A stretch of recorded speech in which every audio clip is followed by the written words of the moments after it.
most definitely what's up. Death to all of them.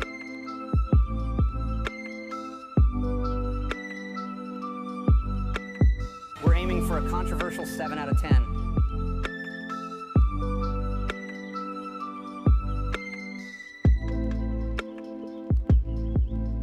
Shout out to the chess club.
We're aiming for a controversial 7 out of 10.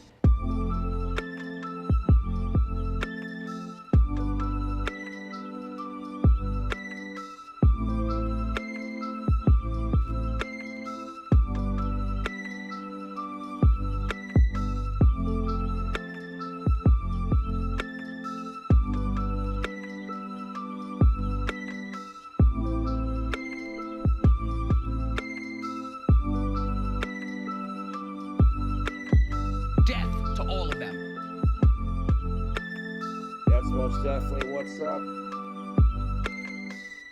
Got out to the chess club. 16 times the detail.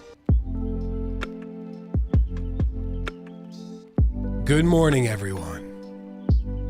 Welcome, welcome, welcome. I've missed you. Welcome.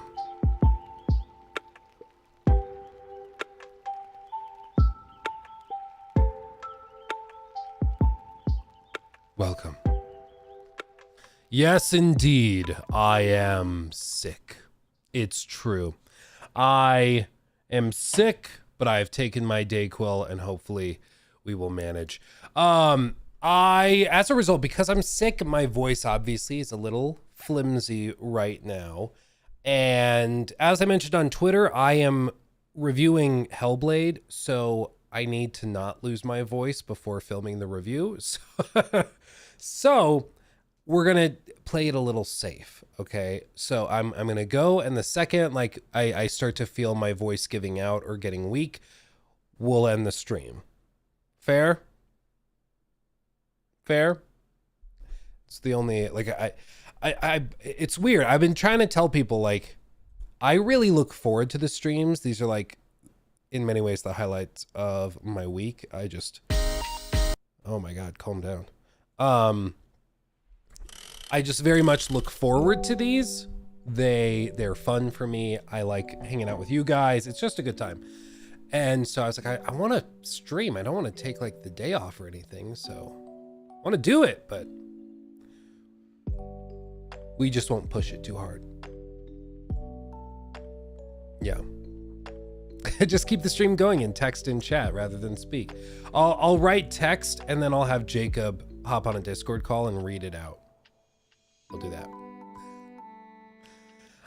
Do you think we get Assassin's Creed gameplay in June alongside Summer Games Fest? Yeah, I mean, they pretty much have said as much. They're like, yeah, we look forward to sharing more with you at Ubisoft Forward, which is June 10th, I want to say. Something like that. So we'll see it. Barrett the Ferret, thank you for 5 months. Ooh, baby. Subbing with Prime over on Twitch. Thank you, my friend. Thank you, thank you, thank you. How did I get sick? I'm honestly not totally sure. We did go to a little birthday party for one of Lachlan's nephews. And there were some people there that were sick, and I think they probably got us sick in the process. So that's my guess. But yeah, as always, once you have kids, how did you get sick? Probably the kids. Probably the kids, let's be honest. Yeah. But anyway, take care of yourself, leave the chair in charge. Oh, that's a good idea. We'll do the Hassan stream. I don't know, isn't Hassan no longer the top dog? I mean, he's still a massive streamer, but isn't Kai more currently the top dog?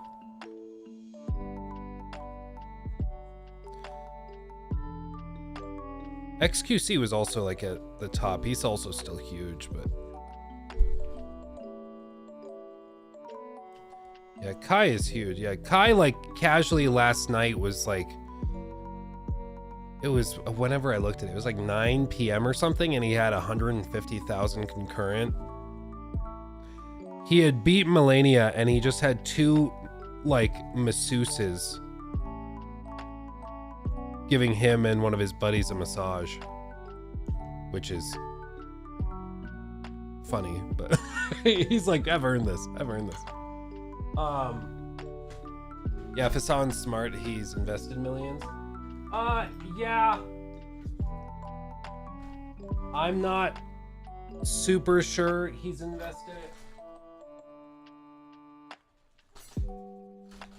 But he was making so much money, it would straight up be hard for him to spend all the money he made.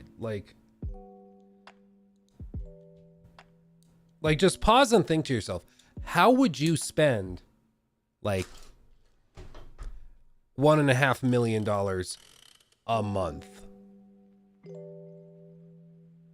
That's outrageous. He had over 300K while sleeping. I remember seeing a clip with Amaranth talking about that. It was on TikTok, and they were like, it was from some like live stream guru page, and they're like, yeah, so what's the key? She's like, honestly, none of streaming makes sense. She's like, I'll do hot tub streams, I'll do streams where I'm in bikinis, jumping around, doing jumping jacks. But she's like, when I'm sleeping, I get more viewers. And when I wake up, the viewers leave. She's like, I don't want to think about it too much, why it's like that, but it's weird.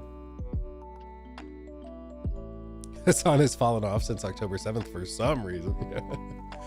Yeah. Well, and it's just, I think it's the desperation more than anything. Audiences don't like hearing about streamers' problems or complaints. Like if I come to you guys and I'm like, boo hoo, I have to review these games and play them early and then talk about them while getting paid way more than I probably should. You're gonna be like, dry up, Luke, shut up. Like no one should ever care about any streamer's problems, okay? We are living like the cushiest life possible, okay? We have no reason to complain, okay? No reason. Yeah. Oh man, I don't know, man. Suicide Squad hit you pretty hard. Yeah. Well, actually, I stand corrected. That's true. That's true. Go Blue, thank you for subbing with Prime over on Twitch as well. Thank you, my friend. Appreciate you. Judson, thank you for the 20. I knew when Ubisoft dropped the trailer for AC Shadow, it was going to be controversial having Yasuke instead of other Japanese famous samurai. You know it's bad when the Japanese audience doesn't like it either. I think the whole thing with AC Shadows, from what I've been able to tell, is that there is a very, very vocal minority that is going off about it. But the stats and internal discussions are apparently very, very good. It's just the people that don't like it are super vocal, but the people that do like it are not really talking about it. Like Tom Henderson, he tweeted this out. He reported that AC Shadows pre-orders are looking very strong. I don't have exact numbers yet, but no one in the know is disappointed with them.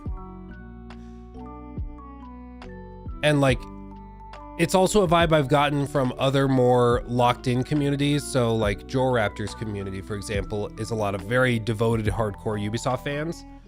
And they're super stoked for the game. They're super excited. You go to that comment section, totally different than what you'll see on something like IGN. And I think it's just because right now, because it's so polarizing, the people that are interested in it are just privately pre-ordering it, privately excited for it, but they're not going to go and blast it on social media because they don't want to get bullied. You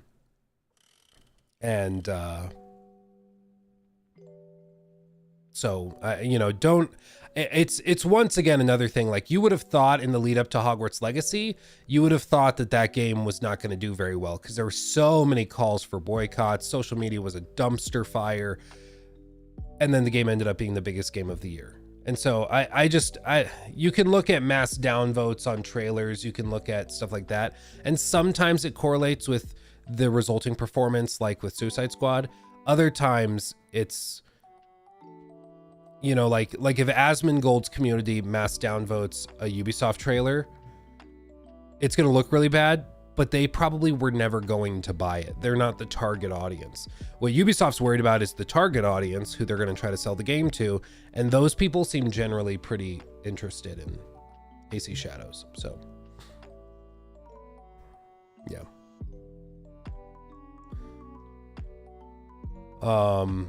But yeah, my expectation is that once people see gameplay, they'll calm down a lot. I think it took me a bit by surprise because I've known that Yasuke was going to be a playable character for like years. It's been leaked.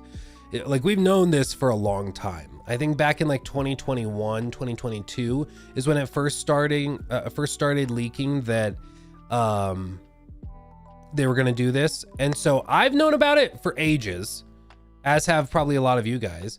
But I think for the broader community, they didn't know about it. And so now it feels like, oh, it's just a political thing. It's like, no, they just thought it was going to be an interesting. They're like, this is more interesting than just a generic made up protagonist that we just write specifically for the game. So let's try to tie it in with some historical stuff. Like, there's no doubt that it's done for sake of diversity and having a more diverse cast. Certainly that's what it is. But does that necessarily mean the game is going to be bad? I don't think so. It's not a given.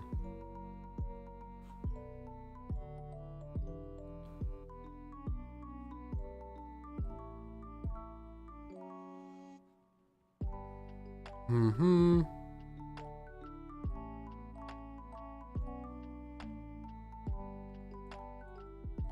Do you think Star Citizen is a scam, Luke? It depends on how you define scam. They're very clear you're buying a game that's not finished, and they'll sell you stuff that might not even be finished or even complete, or even playable in the game. But as long as they're transparent about that, you can't really claim that it's a scam. Like, a scam requires deception, where they are selling you something and like they know they're never going to release it, or they know that this isn't, like, they're selling you something that they're saying it's not, or vice versa. And I don't think you can say that. Like, you buy the $45 version of Star Citizen for the starter ship, and you can play Star Citizen. Like, you can boot it up now. You can do that. So it's not like, it's not a straight up scam. But even then, like, a lot of people that go to Kickstarter, it depends on your definition of scam, because by some people's definition of scams, those Kickstarters where you go and spend $100 for supporting this game to get it developed, and then it never comes out and it's just a disaster. By the like textbook definition of scam, they were transparent on Kickstarter that this is like, they reserve the right to cancel it at any time. I think a lot of people don't realize that when they pledge, so they should be even more transparent about it. But yeah, the term scam is something that's overused a lot. Like, people will buy something and it's like, I don't know, I'm trying to think of an example. My brain is fried. What was an example of it? Like, I mean, any number of things. Like, you could say micro share real estate is a scam, or you could say Bitcoin is a scam. And it's like, it's not really a scam. Like, your lack of understanding of something does not mean that it's a scam, you know? You know? It's messy.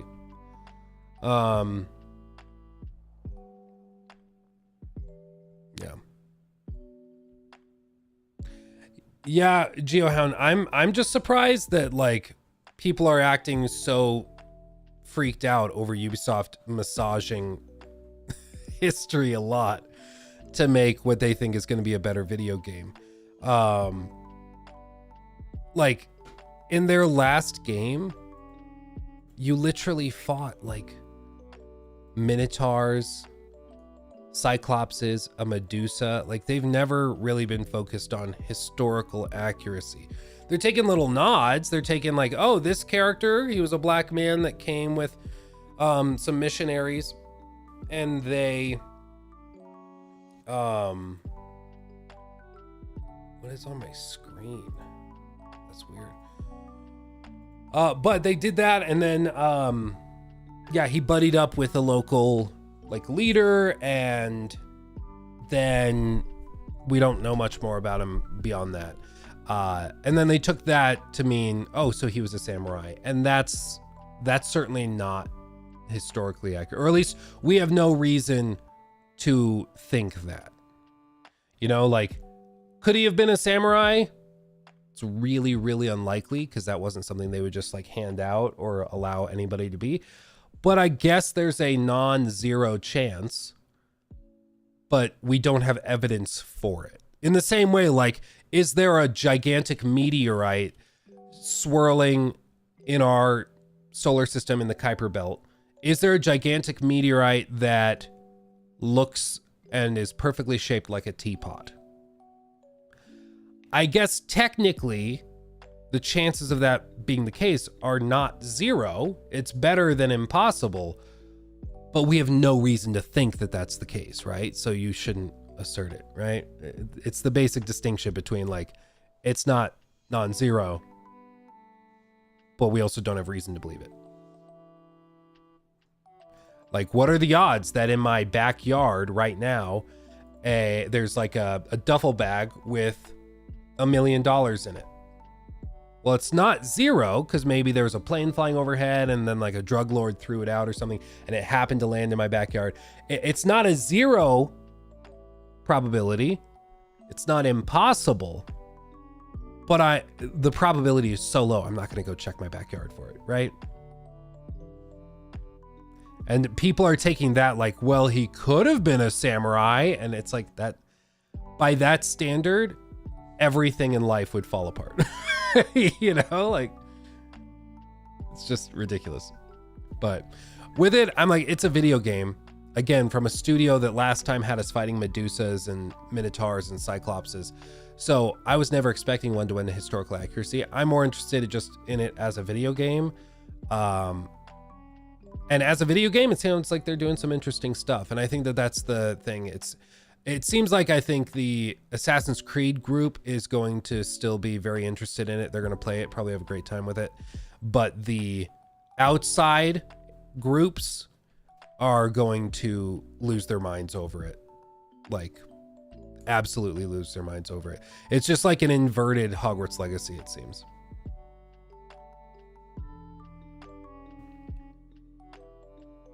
Brady, thank you for that. Russell, thank you also for the super chat. You're fumbling around with your specs like my dad. Yeah, they got, you know, sometimes you're wearing glasses and then you take them off and you're like, when did these get dirty? I haven't even touched them. Like, what is happening? Just like going through life. Real quick, anybody in chat, you know how like you go to the eye doctor and they describe like the different specs you can get for your glasses, and they're like, oh, and we have the extra anti-reflective coating that's an extra like $100. Then we have this coating that makes it even tougher, which is an extra like $100. I usually I order my glasses through Zennies because it's just cheaper, or other online sites that do it. And I mean, they work. Yeah, they're not as like Gucci, but they're fine, right?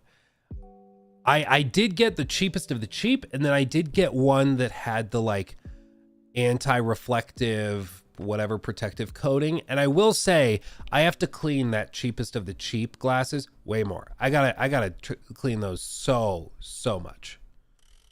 The blue light filtering thing though, I asked the eye doctor last time I went. I was like, is that actually a thing?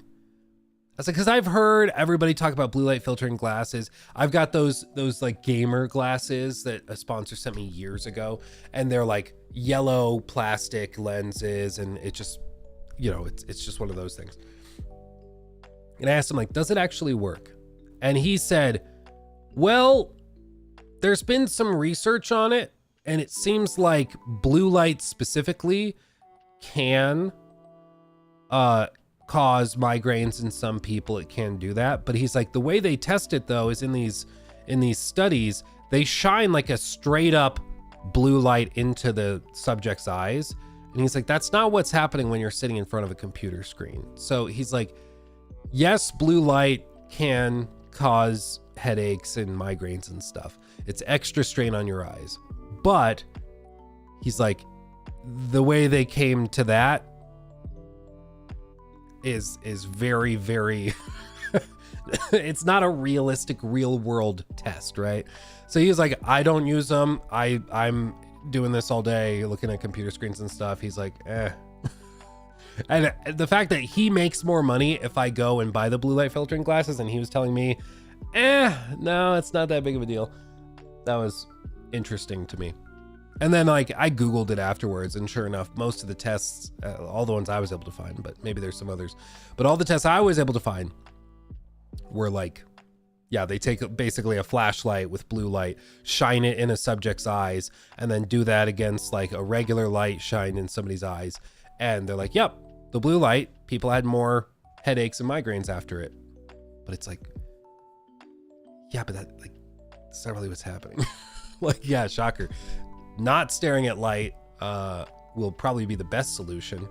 It's like the ultimate blue light filtering glasses, and it's just a blindfold. I should mention this. Something crazy happened in case you missed it. They're doing a Fallout Fortnite crossover. It's official. Look, Ma, it's Fallout guy from Fortnite. Just wait. Just wait. So,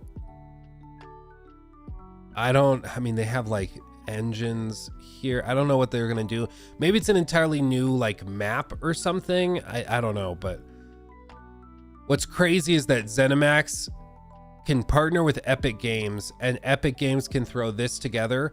Probably, honestly, they've done this since the show's success. So in the last like few weeks or month or however long it's been since the show dropped, Epic Games has done all this. Meanwhile, Microsoft has like nothing to show for Fallout's hype right now. And Bethesda just keeps updating Fallout 4 and breaking it, which is a little funny. Apparently their latest update broke mods again for a lot of people. So people had just fixed it after that big next gen update, and then they issued another patch which broke stuff again, which is really funny. Like I made a TikTok a while back where I was just saying, like, I genuinely don't understand why people put BGS into the same category of other big AAA game developers. I just genuinely don't understand it, because they have not, like, their quality consistency is so poor and has been for so long. I just genuinely don't know why we all are like, it's fine, whatever. Like, BGS is, it's crazy. Because Skyrim, yeah, that's basically what it is. That's basically what it boils down to. Arku 55 or 5S, thank you.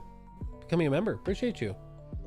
When do you think we'll get The Last of Us 3? Thank you, Simao Baptista. The Last of Us 3. I'm a personal believer that that's not their next project. So my gut, and some interviews and stuff, timelines are messy right now. My expectation is that they're working on a new IP that they're going to be announcing in the next couple of years. The Last of Us Part 3, I would guess, is probably coming around 2030, would be my guess. Something like that. What it looks like, I have no idea, but I think it's almost certainly a PlayStation 6 game. Almost certainly. Judson, thank you for the 5. Just you wait. When Season 4 comes out for Call of Duty, there's going to be a Fallout and Gundam crossover in COD. That sounds horrible. That sounds dreadful. Wow. Yeah, I wouldn't be surprised. Get an $80 power armor skin. What's crazy is that will probably, if they did that, they did like a $40, $50 skin where you can wear power armor or a vault suit in Call of Duty. That would probably, and this isn't even an exaggeration, that would probably make more money than like Fallout 3 did in its lifetime of sales. It'd probably make more money than Fallout 4 has in the last 5 years. Like, those cosmetics make so much stupid money, and it's pure profit. Pure profit. COD needs a Todd skin. Dude, for real, I would unironically buy a Todd Howard skin if I could do that. I'm part of the problem. I'm part of the consumer problem. Okay. That was aggressive. I'm sorry. No segment. Yeah, good enough. So, this for me is particularly exciting. You guys know me. I'm a stan for Mafia. I'm a I don't remember the terms. I'm out of my loop. Chad for Mafia. I sound like such a boomer. Moving on. I love the Mafia games. The original Mafia, legendary. The Mafia Definitive Edition remake of that, also phenomenal. You should absolutely go play that if you have not. Mafia 2, classic classic game. Play it every year around Christmas time when it's winter and snowy. I love it. And Mafia 3 started very, very rough. And while it's not an amazing game, after like you get through the first few waves of it, it's actually a pretty solid game. Lots of problems, but pretty solid. And 2K says they will reveal a sequel to, quote, one of its biggest and most beloved franchises next week. And almost everybody who is in the know is expecting something for Mafia coming. So people are expecting that there's going to be probably some announcement, either Mafia related. It could be Bioshock related because they are working on something Bioshock. It's not super clear. They announced back in December of 2019 that work had begun on a new entry of Bioshock, and it would be in development for the next few years. Really recently, it's been claimed that they're working towards a big announcement, and so it could be either one, honestly, but I would be happy either way. If it's a new Bioshock or if it's a new Mafia game, I would be stoked regardless. I want to know in the chats, YouTube chat and Twitch chat, what do you think it is?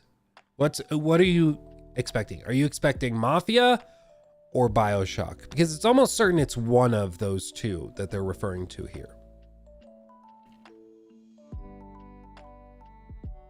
Because both Mafia and Bioshock are some of their biggest and most beloved franchises. Both? You think they drop both? Yeah, Judas is unrelated to Bioshock. Judas is being developed by Ken Levine, who was previously the head of like the team that made Bioshock, and he was the director on like Bioshock Infinite. But he left, made a new studio, and then he's doing Judas. But they have a separate team outside of that is doing the next Bioshock game. Yeah. Vito Scaletta. Yeah. Walter White. Come get some gabagool, Walter. Thanks, to call the best. Oh, thank you, my friend. Appreciate you. Bioshock, maybe Yakuza. Well, they just had a Yakuza game, so I don't think that they'll have something there. Mafia is Mafia. You're damn right. Mafia 4, Bioshock, I wish. Mafia, hands down. Yeah, I think that it could be either. I'd be stoked regardless. I wish I heard, I wish I knew rumblings. I wish I knew, but it's going to be revealed on the 7th of June at Summer Game Fest. Borderlands 4. I mean, maybe, but when they say one of 2K's biggest, most beloved franchises, 2K like just bought the rights to like just bought Gearbox, right? So it's not really been theirs. I know they've published it, I think, every time, but I wouldn't consider that like one of their franchises. So when I hear this, I think something they own or have owned for a long time, which would be Mafia or Bioshock. I don't know. Jonathan Pelling, who was a designer on the original Bioshock, as well as creative director at the 2K Australia team responsible for Infinite's Floating World of Columbia, is design director for the new Bioshock. The game's creative director is Hoagie Delaplante, who was involved in the original Bioshock across multiple disciplines, including level design, environment art, and programming. And then Scott Sinclair, the art director of the original Bioshock and Bioshock Infinite, is also working on Bioshock 4. So they have some OGs. Ken Levine is not there. And this was something like people were, I remember commenting when we did that video on Judas when we brought up Bioshock. And people were like, oh, maybe it's going to be bad. Maybe we should be really worried about it because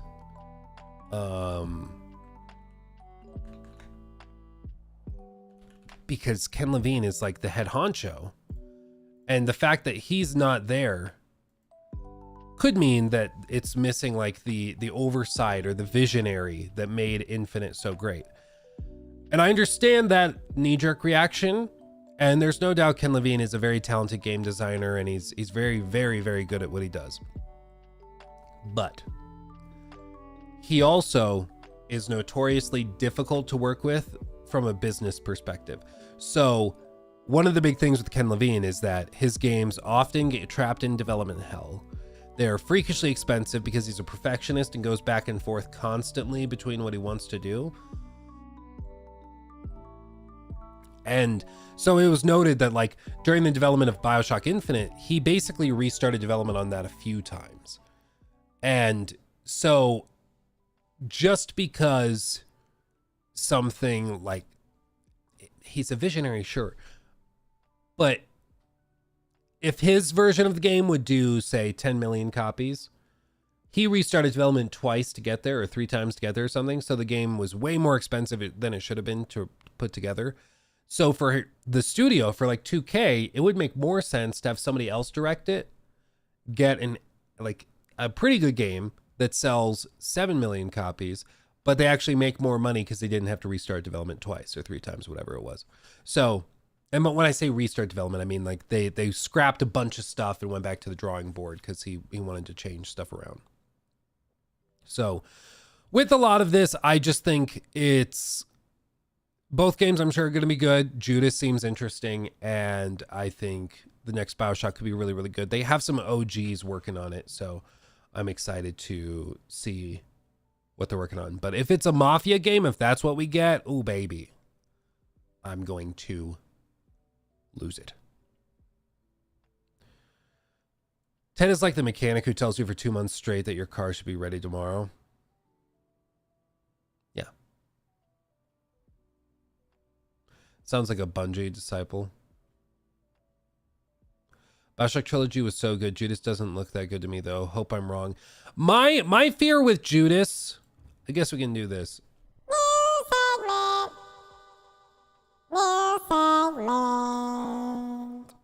There we go. So, when we look at Judas, the upcoming game from Ken Levine, I think there are some conflicting thoughts that I have. So there was a series of interviews, like Jake Baldino and the rest of the Friends Per Second podcast. They went and got to see it. Jeff Keighley got to go see the studio and try the game and all that stuff. And they did some videos maybe like a month or 2 ago about it.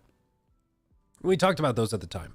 But what I found really telling about it is that this is supposedly a very new concept. The way Ken Levine has described it for over a decade at this point is that he wanted to make a game with narrative Lego. So his goal was to try and have a game where there are narrative components that players can assemble and put together in their own way to tell a unique story in a unique way. So everybody's experience will be a little bit different. Okay. Interesting. I've listened to the whole speech. He did like a whole, I think it was GDC thing about it, where he tried to explain it. And then in this like interview with Jeff Keighley and the FPS podcast, he tried to explain it. It still doesn't really make a lot of sense. It's basically like, yeah, so we have narrative components that can be swapped out. Maybe you put it together this way and somebody else puts it together this way. Okay, but what does that mean? Like, do you mean that we'll have a totally different story? Characters will choose different things. And then they're like, well, there's an example. So if you chose to side with this one of the 3 like main non-player characters, then when you go into this level, this guy's upset that you sided with them. So he shuts the door and blocks you out of getting through that level in that way. So you have to find a different way around that access door, which is something that only happened because you sided with that guy. And I'm like, okay, that sounds interesting, but like, how is that any different than any other game where there's like, okay, you made this decision. Like, how is it different from an RPG where you just sided with this guy, so this consequence happens and then you go this way? It's not really clear. And I think it's because he's trying to do something novel and something different, but it just sounds like a RPG to me, or like a game with branching narratives, like something like Detroit Become Human, where the level of depth with decisions and consequences are absolutely crazy, you know? And so it sounds interesting, but as he's explaining it, it's all just very vague and broadly fairly confusing, frankly. And here's the deal. I talk all the time about the importance of like skepticism in life, not just within the world of video games, but also just in general. And all skepticism is that you just withhold acceptance of a claim until there's sufficient evidence to accept that claim. So for Ken Levine pitching a video game, you know, the claim is often that you should pre-order this game or you should get hyped for this game, whatever. My stance is that, you know, we look at all the pieces of evidence and then we evaluate that together. And that's how we reach our conclusion of whether this game looks really good, whether this game deserves hype to whatever extent it could, all of that stuff. Ken Levine working on it is both a positive and a negative. On the positive side, it's because he's worked on things like Bioshock and System Shock. Like, he really knows what he's doing. But also, he's kind of made the same game for 25 years. They're very, very good games, but they all kind of follow the same formula. And that's why everybody who played this game was like, yeah, it's basically Bioshock in space. I mean, that's basically what it is. That's why it looks so similar. Same thing with like the sort of weird magic tech abilities with one hand and the gun in the other. It's the same basic thing. So he knows what he's doing making those types of games. On the flip side, he also has a history of over-promising, of being a perfectionist, trying to do a lot of stuff that doesn't end up actually happening. Famously, there's that Krabby Cat video on the Bioshock Infinite Krabby Cat. Yeah, this video. And when you hear him talk about the game, Bioshock Infinite, at the time of this interview, it doesn't even sound like the same game, because it frankly wasn't. The city of Columbia was originally built as by the United States government in the 1890s as a sort of a floating World's Fair, something they could float from one corner of the earth to the other and demonstrate to the rest of the world the success of the American experiment. And that's all still there. That's all true. Keep looking, Lincoln. And what happened was there was a power struggle within Columbia. And this fellow who you'll sort of start to get a sense of in this demo, named Comstock, came into power in the city. And he had a bit of a different view. He had a more, I guess, extreme view of what the mission of America and the world is. And there were some people in the city who didn't like that. And that group was Vox Populi. Here you go, you sons of bitches! Your homes are ours, your lives are ours, your wives are ours. It all belongs to the boss. And it started as a sort of a resistance, almost like a student movement against, you know, the founders, the founders group that Comstock led, as, you know, working to help, you know, to unionize workers, to protect the rights of minorities, things like that within the city. But as the conflict between the founders and the Vox Populi got more extreme, each side started sort of ramping up their actions. Hey, little girl. Yeah. Where you going? Come on. So there's a lot of things they wanted to do with the game that they ended up cutting and shifting. And what we ended up getting was very good. I mean, don't get me wrong. I love Bioshock Infinite. I think towards the end of the game, it gets needlessly overcomplicated. The game's over a decade long, so I can just say there's all sorts of weird, like, multi-dimension, time travel, alternative reality universe thing. It gets to the point where it's like, yes, it's very confusing. You don't understand it? That's all by design. And it's like, the problem is, there's probably a term for this in writing, but there's a feeling that I have with a lot of stories, and like, it happens in novels, it happens in films, TV shows, games, everywhere. But there's a thing that happens where writers will just try to confuse you. And when you're confused, they're like, yeah, that's because it's deep. And it's like, no, it's not deep. It just doesn't make sense. You know, it's like, if you can't, what's the term? What's the old saying? It's like, if you can't dazzle them with your brilliance, baffle them with your bullshit. And I think that it's the same kind of thing. Yeah, people are saying like with Kojima writing. Yeah, where it's like, I think if a writer puts a story together that the audience overwhelmingly can't understand, that's a failure of the writer. You could say the story's just so deep, you just can't comprehend it. Okay, but if I can't tell the difference between a story that doesn't make sense and is nonsense and a story that's so deep and brilliant that I just can't comprehend it, they're effectively the same thing because my perception of them are identical. The outcome is going to be identical regardless. So with some of these stories where it's just like, yeah, it's time travel, multi-warp things, and then this plot twist happened, doesn't make any sense. It's like Lost, the TV show, where it's just they kept doing all of these weird things and like, yeah, there's a smoke monster, and then also there's weird Egyptian hieroglyphics everywhere, but also it's purgatory, but it's not, even though they're in a Catholic church with Buddhist statues everywhere. Like, none of it makes any sense at all, but they're like, yeah, but that's all part of it. It's like, no, you just wrote a bad story and I have no idea what's going on. At some point, the writer is responsible for putting a story together that makes some semblance of sense. So that was my frustration with BioShock Infinite, despite everything else I really loved about it. It was a story or a game whose story I liked less the more I played, because it just got to the point where I felt like I was playing 2 or 3 different games at the same time, because I probably was. It probably did change a lot during development. And so you just end up with little strands of a bunch of different games scattered all over the place. So with that having been said, I think Ken Levine is very, very good at what he does, but just because he's really good at that does not mean that there aren't growing pains with it. And in terms of his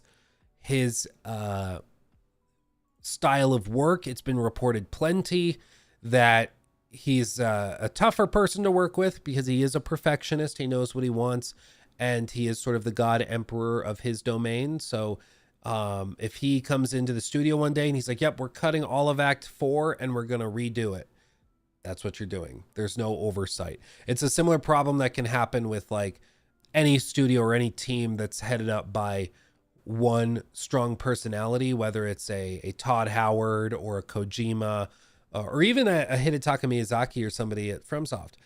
If there's one guy that makes all the final decisions, you're prone to this type of thing happening. You can end up with amazing games, but it also means that sometimes you are just following the instructions of the local dictator. The dictator might be very good at what they do and might know what they're doing. When they tell you what to do, it doesn't mean that it's easy to work with them or easy to hire them to develop some sort of project. And I think that's where 2K was with BioShock. So after this, Ken Levine was like, I don't want to do another BioShock. I want to do something else. So he made his own studio, and they closed down the studio that made BioShock, and then they reopened another studio with the same basic team. It's kind of a mess, but basically the team that made BioShock was no more. They made another team that's doing BioShock now. Ken Levine went over, got another team built up with most of the like Infinite devs, is my understanding, and he's been working on this. And it's funny that he didn't want to make another BioShock game because he basically did, but now he's been working on this. This is going to see the light of day at some point, probably next year sometime. And the next BioShock will come whenever. So if anything, I'm excited to see what this next BioShock game is, because it has like veterans from the original games in positions of leadership within the game's development, but it doesn't have one of the potential downsides, which is the the team having to follow the machinations of Ken Levine, who is a very talented dev, no doubt about it, but he's also a tougher guy to work with, I feel. And like this stuff is really cool. That's a cool concept for like a dentist chair that attacks you. That's super cool. Yeah, but no, he's not tied to the world of BioShock. Yeah, it's a different franchise, but in terms of gameplay, in terms of all of that stuff, it seems to be very, very, even in terms of setting, it seems to be very, very shockingly similar to BioShock. I've heard rumors of a BioShock TV show. I think that would do well, honestly. They might just be waiting to do that until there's like a until there's something more. But they've also phrased this. So he described how the ship that you're on changes its arrangement based on what you're doing. And presumably this is how you navigate the ship, through load screens. So it's not clear if you're able to just run freely through the ship, or if you have to take this guy and he will take you through with load screens between areas of the ship.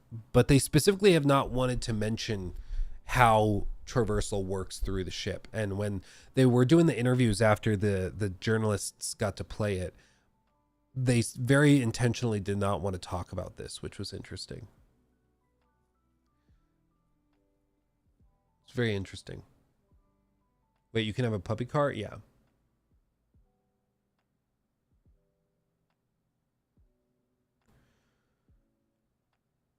Netflix is working on a Bioshock TV show. They started production a year ago, so it's going to be for a while. Yeah, I mean, that's awesome to hear. And I mean, if they time it out right and they do Bioshock 4 around the same time the show drops, easy peasy, lemon squeezy. It's probably what they're trying to time it for.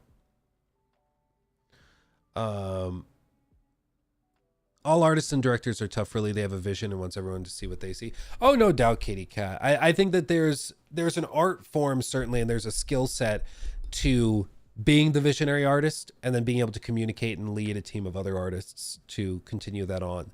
I even saw this when I was like playing chess super hardcore back in high school, when I was going around to tournaments, going to nationals and stuff. There were amazingly gifted players who were just savants. I mean, they were geniuses and just understood the game, but they could not teach people. Like, they could not explain their understanding of the game or what they were doing. They could not communicate their expertise, but they were experts. They just didn't know how to communicate. It's the difference between being like an expert and being a teacher. Like, you can be a really good teacher of a subject, but maybe not the best in the world at that subject, but you are amazing at helping people understand that subject. It's very, very different. And we've all had this where, like, in college, I had a, what class did he teach? I think it was our stock analysis class. So he was teaching like how do you like value stocks, how do you value options and things like that. And his name was Mr. Meow, Professor Meow. He's a very funny guy. He would always just be like, "I'm Professor Meow," like kitty cat. But he spoke very, very, very, very broken English. One of the sweetest guys ever. But he really struggled with communicating his deep understanding of these topics to the rest of the group. And, you know, in that case, I think it was specifically a language barrier issue. But it's just a, you know, one thing, you could be really good at what you do, but that doesn't necessarily mean that you're going to be good at doing something broadly for everybody else, you know? Like, it's different. It's different. It's different to run a team, you know? But I think Judas could be really good. I think Bioshock 4 could be really, really good. My fear with Judas is just the more that they've tried to explain it, the less sense it seems to make. It just sounds like, so you're doing stuff that narrative branching games have done for a long time, with like branching decisions and consequences based on actions. That's all great. But then they insist on not just saying that. They insist on calling it narrative Lego. And I'm like, I'm getting vibes of Hideo Kojima saying that, you know, Death Stranding's a new genre. It's a totally new thing. When in reality, it's just a UPS simulator. You know, it's like, it's not really that new. It's still can be fun. It can be fine. But like, let's not pretend that this is something totally novel and new. Like, I'm not just going to help you self-flagellate. Okay. Like we're going to not flagellate. Well, is it flagellate? Okay. I'm not going to participate in the verbal masturbation. Let's just do that. Okay. I'm like, we're not going to do that. What do you mean? Death Stranding is a FedEx simulator, not UPS. Yeah. Well, I guess it depends on how good you are. Cause when you're really good at deliveries, it's more of a FedEx simulator. When you're really bad and all of the packages get damaged, it's more of a UPS simulator. Let's be honest. Have you seen those videos of the UPS guys just chucking the boxes like from the street off to the patio, not realizing there's a camera watching them? Oh, USPS, that's when you fail a delivery, yeah.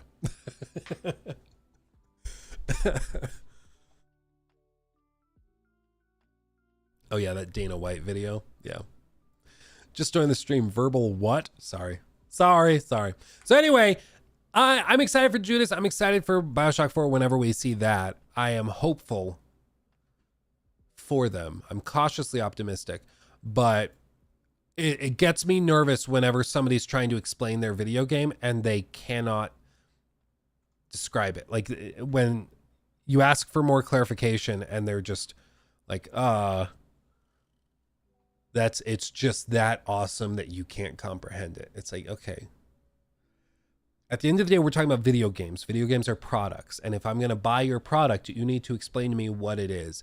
It could be that it is the most stunning, amazing, life-altering experience ever. It's not even a video game. It's an experience.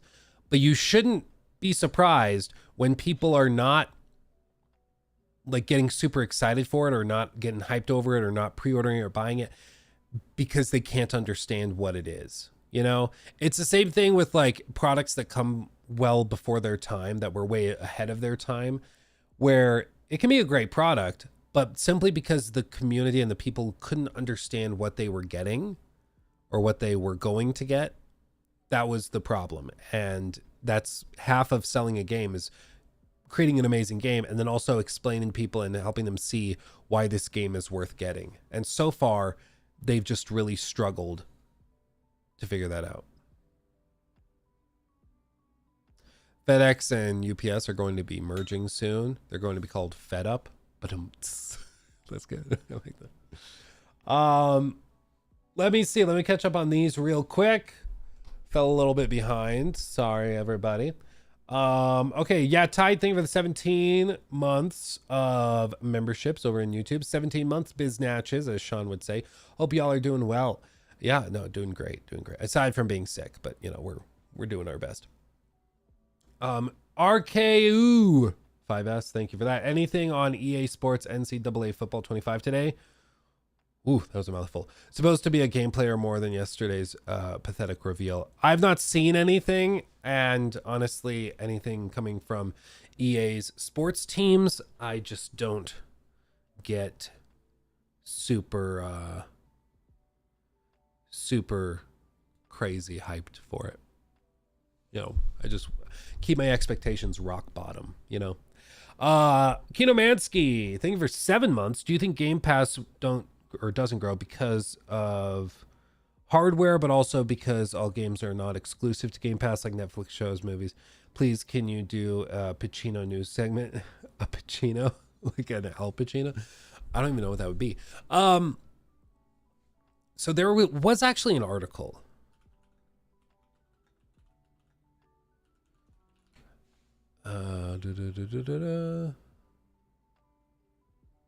Oh, Paul did a video. Oh, we could see Paul's video. So I guess we can do this. So this is the one and only Paul Tassi. Okay, Paul Tassi, if you don't know, this is like the I forget his exact title, but he's one of the writers, does stuff for Forbes all the time. And he put together this little video on Xbox and their plan for Game Pass growth and how it doesn't make sense.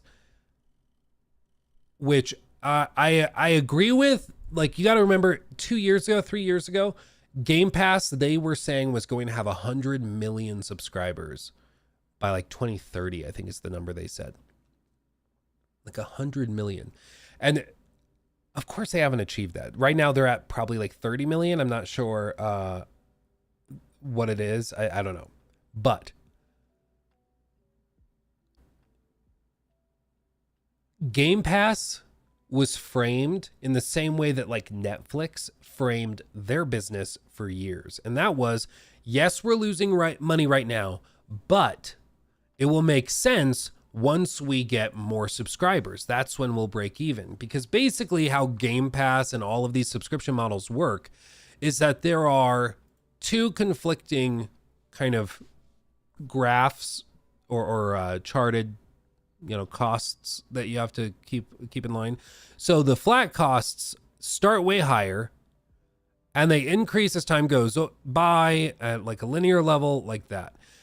So these are your costs. And the x-axis, so this is number of users, okay?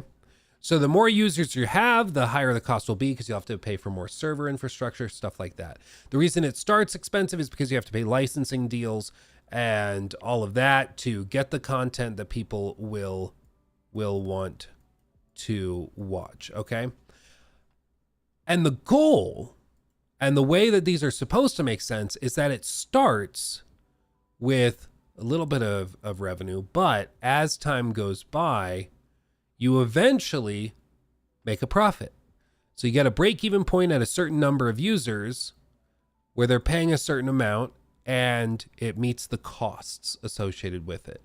And if you get to that 100 million user mark, you're going to have all of this delicious profit that you can gobble up. However, this is built on one assumption, which is that this green graph, or rather that this number of users, that you can reach these areas over here, that you can eventually reach over here.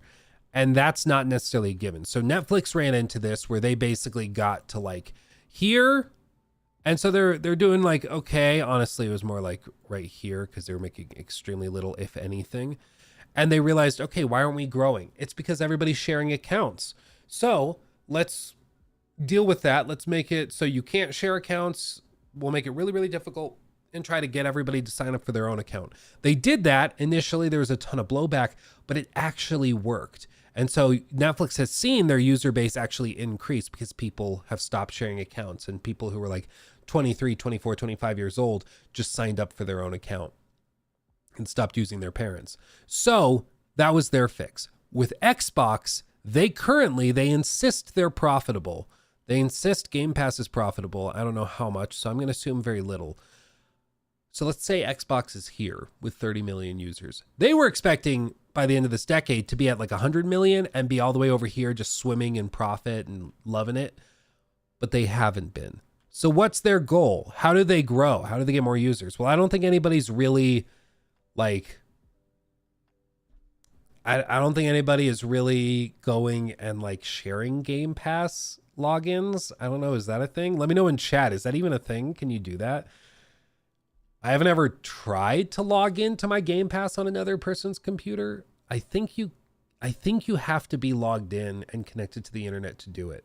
So I don't think you can do like offline something or other. It's linked to one account, like the Microsoft account. But could I like log into my brother's Xbox? Well, no, only one user can be logged in at a time. So yeah, I don't think you could do it. I don't think you could do it. You can do it with the home Xbox. Oh, so set like your friend's Xbox to the home Xbox, and you probably just can't do it. I don't know. You can do family share. Okay.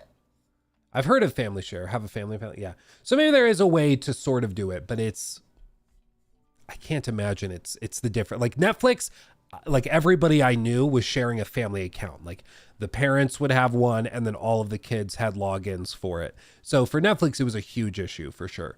But with Game Pass, I can't imagine it's crazy common. If you use your account and buy it and set it as someone else's home, it will give access to both. Okay. Yeah, that sounds right. That rings a bell. Let me see. Let's see. Spencer, thank you for the 5. Did you hear about EA now giving 100% of the profits from Immortals of Avium back to the devs? Also, you look especially skeptical today, Luke. Yeah, it's in the coffee and also the sickness. Thank you, my friend. And no, I did not hear about it. I did see that Immortals of Avium is going on Game Pass. I think they understood that that was a game for many, many reasons. I think that game was just fighting a real uphill battle. It's just one of those games that for whatever reason, which there are probably many, nobody was really interested in it. It's just, Like, they did a lot of things right on paper. Like, if you look at it and you're looking at the checkboxes, like, ooh, an original IP. People are constantly saying they want less sequels, more original IP. So it's a new IP from a new studio of veteran developers.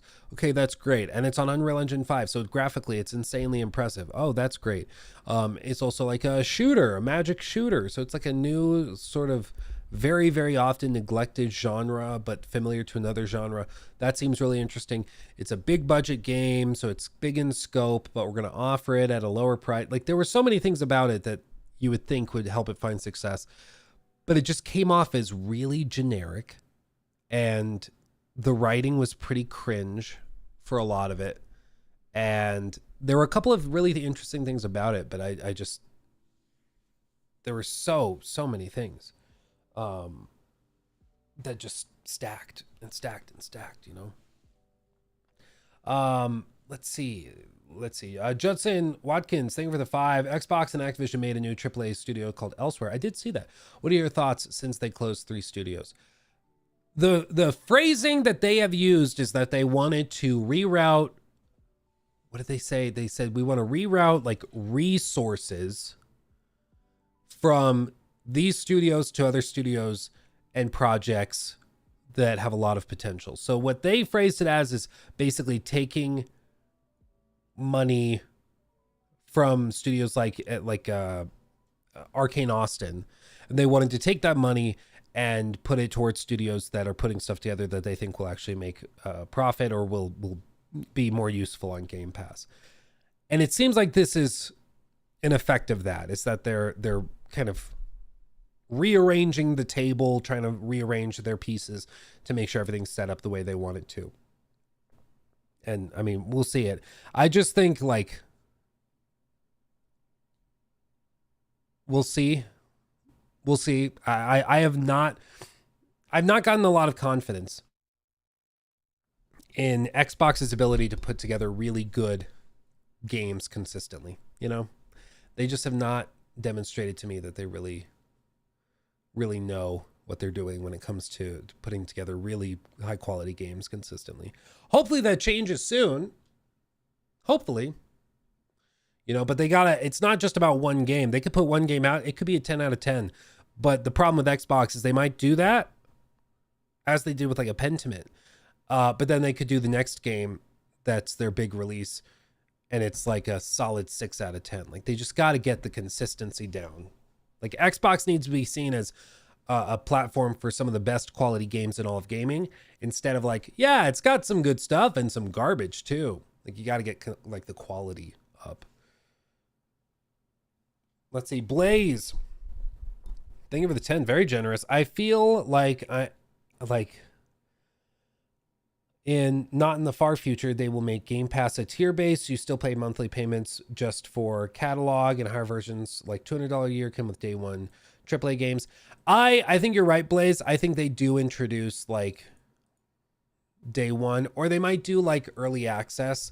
So you pay a little bit more and you get built-in early access. So maybe instead of like $10 a month or $15 a month, it's like 20, but you don't have to pay the $35 upgrade fee for getting the game 5 days early or something like that.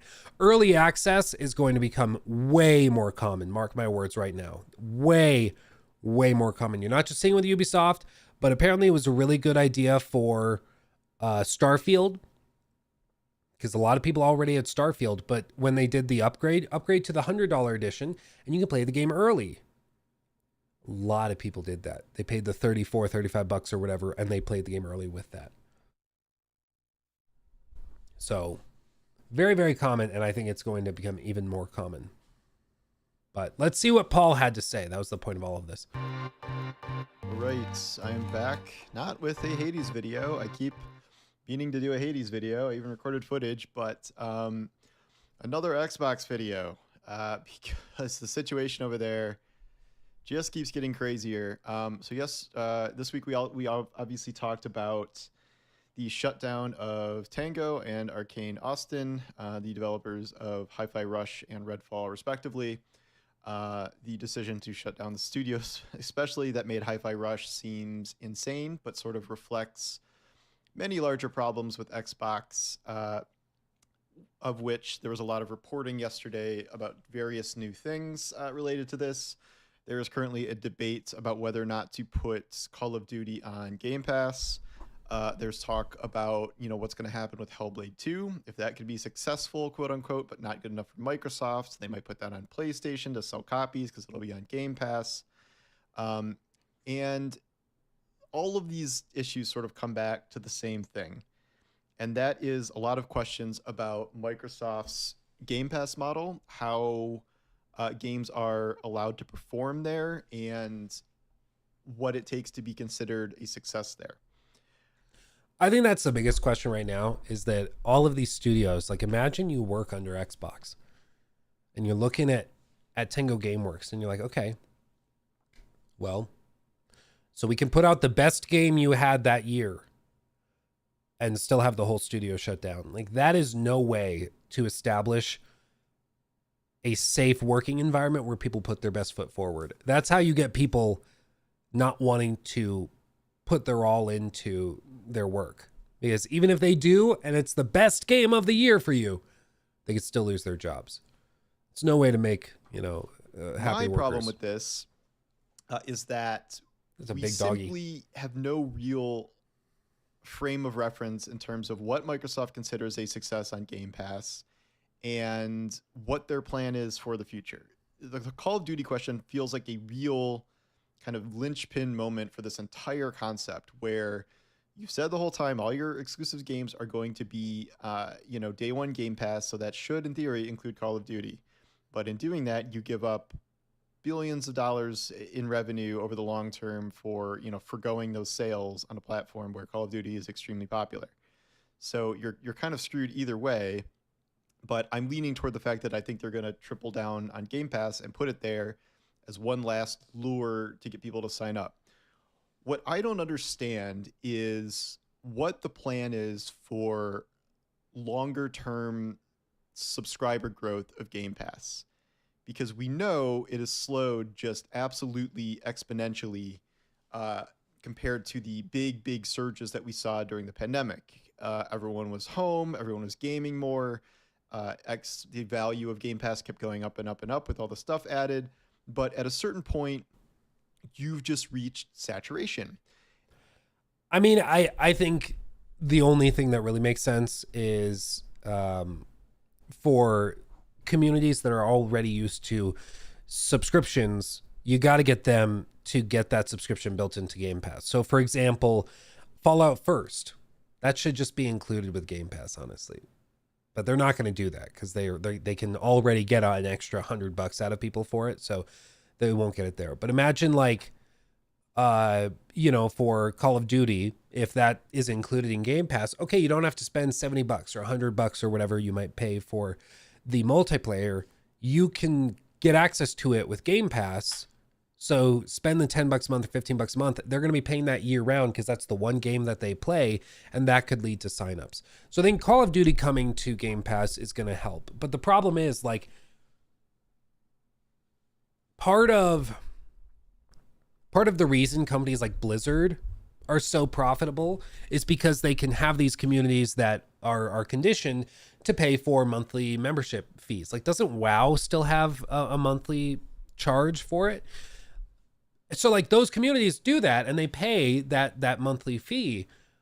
But if you bundle that into Game Pass and make them sign up for Game Pass, it'll boost the Game Pass numbers, sure.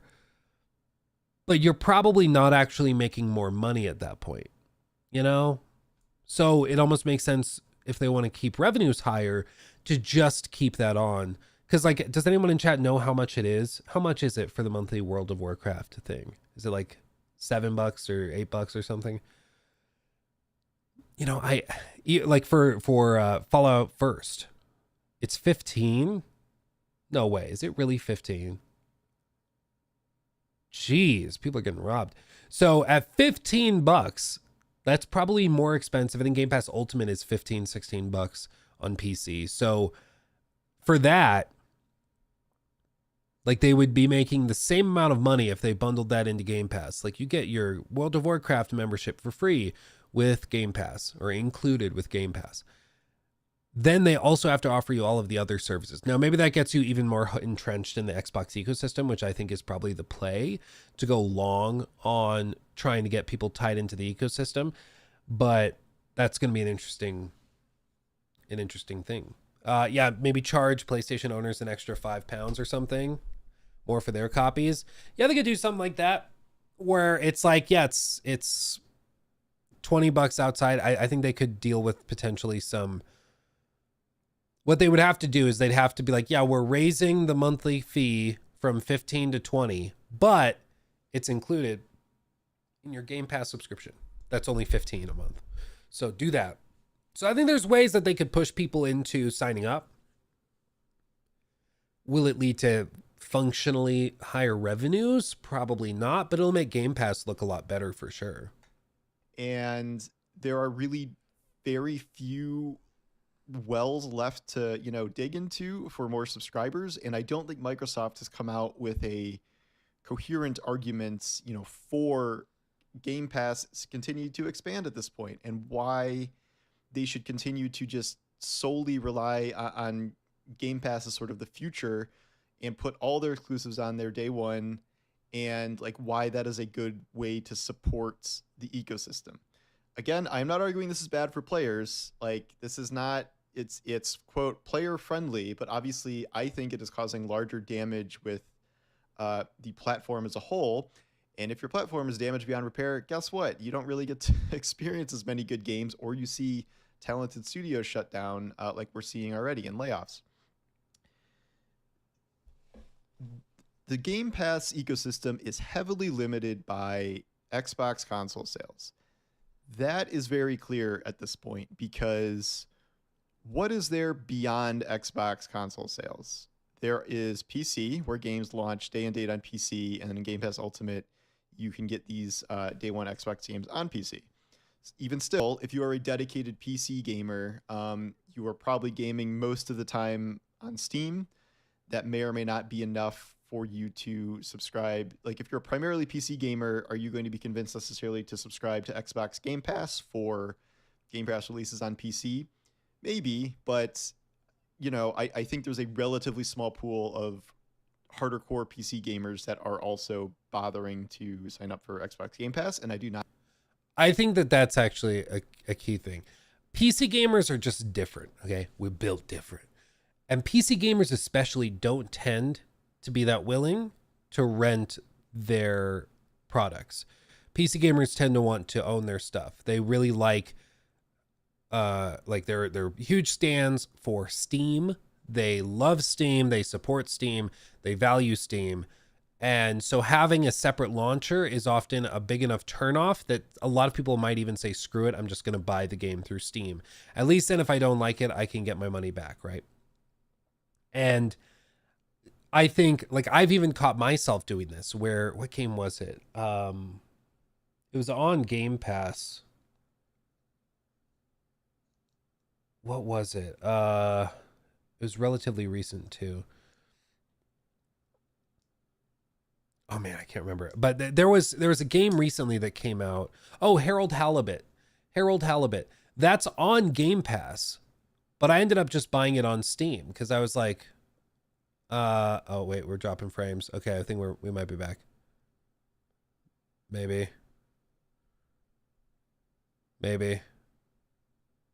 Let me know when we're back. I see this. The stream is all of a sudden struggling. Hold on. Are we back? We good? Okay, looks like it's good. We back? It was chugging real hard. Okay, we back. Okay. So, having said that, I think it's a miscalculation to assume that PC players should be treated the same way that console players should be treated. Because for console players, it's right. If you have a PlayStation 5 or if you have an Xbox, yeah, signing up for the $15 a month thing or $10 a month thing. Oh, it's doing it again. It's dying again. Phil found out we're talking bad about Xbox. He's coming for the stream. He's coming for it. Ugh. Okay, I think we're back. So with all this, I think console players are accustomed to certain spending habits and ways of doing it. Whereas I think people on PC have different standards.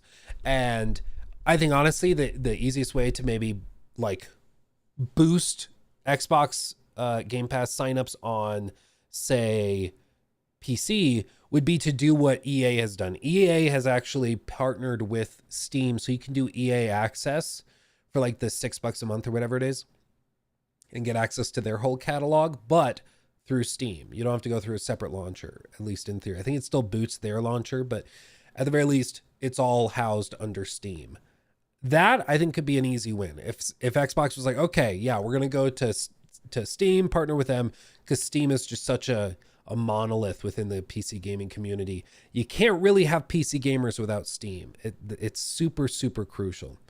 Finheim, there's been times where I've downloaded the game on Game Pass to basically demo a game before buying it on Steam. The ease of access and modding is just more accessible. Yeah, I mean, it's a one-stop shop. Everybody has their platform and everyone has their products there, and that's just where it is. Ubisoft has their subscription on Steam too, right? I'm actually not sure. Is Ubisoft Plus on the Steam platform? I don't know. EA also partnered with Xbox, so they're kind of tied up in that. Yeah, EA has tried to partner with everybody on their stuff. I don't even know if they're making money anymore on it. Frankly, it's crazy. I think that is a segment that is growing. Another segment that Microsoft is really, really, nuts to go after is this idea that people who do not own consoles will want to subscribe to Xbox Game Pass so they can play through other devices through cloud streaming. This is, playing on your tablet, playing on your smart TV, like all these other places you can play Xbox games without needing a console. The problem is cloud gaming is a really, really niche market, and it is really slowly expanding over time. It is a tiny part of the market, as Microsoft itself said in its court cases where there were concerns about having a cloud streaming monopoly. But they're like, it's barely a part of the business. It's fine. It doesn't matter. But like, that is something that they believe is going to be part of the future. But yeah, I remember them talking about that during the FTC hearings. That was actually one of, like you said, one of the biggest counters the FTC had, and specifically PlayStation had, was that we're Sony. We have no infrastructure for cloud streaming. We have to rely, I think they rely on the AWS services for it, for their, or like the Luna thing, for the PlayStation Now stuff. I'm not totally sure. They might not have disclosed it even, but that was my understanding, is they were relying on AWS for it. But like Sony doesn't have any of that infrastructure. They're paying, regular pricing for it. Whereas Microsoft can come in, do it way more cost effectively. They had to deal with Azure. Oh, well, there you go. So Microsoft are like the kings of the cloud streaming for games. And that's something nobody else is really competitive in. Like Amazon is doing it with Luna. I've never met anyone who has ever used Luna for anything, so I have no idea if that's even slightly reasonable to use. But all the cloud streaming of games, like that stuff is fine, but at least in America, the internet infrastructure is nowhere near good enough for that to approach replacing consoles. Like latency is too high. Even then, compression is a biatch, and a lot of internet service providers have data caps. A lot of internet service providers have bandwidth caps, or they throttle during peak hours, meaning when you get back from work and you want to boot up at 7 p.m., that's when they're throttling all the data. And unless you have a business plan that's twice as much money, they're going to throttle your network speeds. I mean, even now where I live, you guys have seen it firsthand on this stream. I've had, over the course of this stream that we've been doing for about an hour and a half at this point, I've had close to 2,400 frames drop. And that is dropped, according to the stats thing on OBS, that is dropped due to network lag. So, like, even for me, I pay like $280 a month for my business class internet at this address, which is the best that you can literally buy here. And it still has these problems. Okay. Like, And if that's the best that money can buy at this address, and I live in like a pretty nice neighborhood in northern Colorado, relying on cloud streaming to be the future of like the gaming industry just doesn't work. There are so many billions and billions and billions of dollars of upgrades that will need to happen before that even approaches being reasonable. Like, it's outrageous. Can you get a business plan without registering a business? Probably. Like, they'll want the name of the business, but you could always just tell them, oh, I'm a sole proprietor and the business is just my name. You could just do that. They'll give you business pricing. You know, it's not like you're not getting like a crazy special thing. But the one key for business accounts for internet, and this is my little secret for you, when you have a business account and you have tech problems, they respond real quick. I told you guys I had the fencers. They're replacing like a big stretch of my fence in my backyard because the wind blew it over. And the fencers dug down into the ground and cut the like coax cable coming from my house to the internet box thing that the internet service provider has as like the hub. And so they dug down underground and punctured the wire and the cable by doing that. And so randomly the internet just dropped and I was like, what the hell just happened? I called the customer support for the business team and they sent somebody out within 45 minutes. They had a technician at my house coming and fixing it, and he ran a new cable and everything. It was done within like 2 hours. I had my internet working again. It was great. It was great. It was wonderful. Whereas back when I did like the regular normie account stuff, like it would have been like a few days before they sent somebody out. It would have been crazy. I have not seen the tech, evolve to a point where that feels necessary. But even conceptually, I don't think this makes a lot of sense because, like, the games you have on Xbox Game Pass, granted, it's a wide range of games, but you're asking people to pay, what is it, 100, 140, 160? I don't even know what it is now. It's a lot for access to all of these games, the vast majority of which are like really traditional core video games. And if you are really into traditional core video games, you probably own an Xbox or a PlayStation or a PC already. I don't think there is this giant untapped market of gamers that would be, really into these games. Would they just not have to spend $300, $400, $500 on a console? Instead, I think at best, you are going to end up with people that don't buy an Xbox. And instead of buying an Xbox, they just do Game Pass and cloud gaming, which cuts into your Xbox sales. And speaking of Xbox sales, we know that they've stopped reporting these numbers like forever at this point because they were so far behind their competition. It was just sort of embarrassing every time they reported them. And they say they don't care as much. They just want, gaming revenue. They want Game Pass numbers and stuff like that. But again, like the primary way you expand Game Pass is expanding consoles because that is the primary way most people are going to want to subscribe. And if you're limiting your reach by like, quote, not caring about consoles and you're fine with 30% declines over and over and over again with your hardware because you're making the case that you don't need an Xbox. You can play on PC. You can play on your tablet. You don't even need, you don't even need Game Pass. You can just wait for the port to PlayStation, which just started, but like it is going to start ramping up and up with more and more games. And they've just been selling the idea that you don't need an Xbox, even though I would argue the Xbox is the primary point which these subscriptions are generated. I agree. I think the other huge problem with it is just that there is something in the industry where I'll just call it the rule of cool. But I really think because gaming is such a social hobby, like it's a very community-based hobby, not only do you not want to have the console that is like the uncool platform, because like when you hear that somebody uses an Xbox, automatically for me, my knee-jerk reaction is like, okay, that's probably a budget-oriented gamer. That's somebody that's looking for like best bang for the buck through Game Pass and things like that. You hear PlayStation and you just think, okay, so they like really, really good, critically acclaimed games.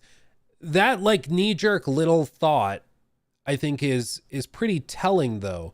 Like, if your friends have one console, you are far more likely to get that console at the start of the generation when somebody decides it. You remember that South Park whole thing they did back in the day with the launch of the Xbox One and PS4, where they did the Game of Thrones like parody. And the whole premise was that the kids were trying to decide whether they wanted Xbox or whether they wanted PlayStation 4. And they needed to decide because nobody wanted to be on the wrong side. Like, nobody wanted to be on the Xbox if all the other friends had the PlayStation, right?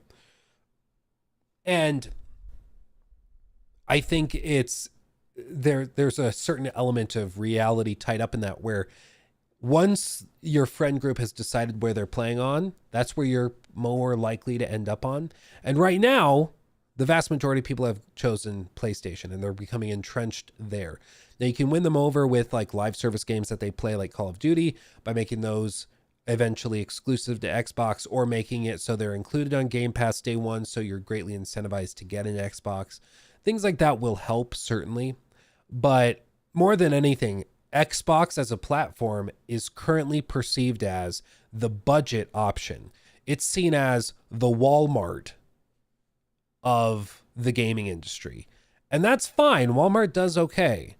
But it's not the cool thing. It's not the brand that the kids want. You know, it's not the brand that you're going to be necessarily proud of having. Whereas Sony comes along and Sony's like, yeah, our stuff is more expensive. We're the Lululemon. Like, we have the nicer clothes. We have the nicer product. It's more expensive. It's really expensive. But everyone who tries it loves it. And you know what? That's why we charge more, because we can. And then what do you see? You see people that wear like Lulu, and they make sure everybody knows they're wearing Lulu, because it's like a flex, basically. And that's the difference between Xbox and PlayStation, is that people who play PlayStation are very proud to let you know that, yeah, I'm a PlayStation gamer. Xbox, people are almost ashamed of it. It's weird. And I mean, the morale is really low within the Xbox community right now, certainly. That doesn't help. So it feels like they just have so few cards left to play. I think one of those cards is Call of Duty, because great example as I take a sip from my Yeti. Yeah, it's a Yeti because it's just frankly better than Stanley, and I don't care what anyone says. Stanley's can suck my Yeti, personally. Doom of Sodon, thank you for 4 months. Oh, hey, 150 characters. That's so high number. Never run out of them. What can I even say? Oh, I know. There's something I wanted to ask all along. Thank you, my friend. Appreciate you. Thank you. Should look up why it's called Lululemon. I don't actually know why it's called Lululemon. Because Call of Duty is a big enough game, big enough series, where if you say, okay, if you subscribe to Game Pass, you are going to get the new Call of Duty every year for free, quote unquote, even though the total cost of Game Pass is obviously more than a yearly Call of Duty game. That could be a draw for some players that may not otherwise be subscribed yet. That could convert some PlayStation players, but like, again, I don't know how much room for growth this is. It feels like everybody that owns an Xbox that wants Game Pass is... Oh my God, I just Googled where the term Lululemon comes from. I'm sorry, Paul. I got distracted. From USA Today, I'm going to read this off. I'm not joking. You can look it up yourself. Wilson, who I believe is the founder, said he picked the name Lululemon because he thought the difficulty Japanese people had pronouncing the letter L was an extra marketing tool for the product in the country, stating, quote, "It's funny to watch them try and say it."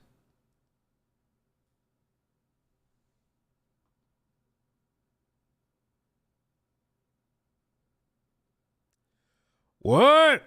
I had no idea, dude. That's insane. What? Wow.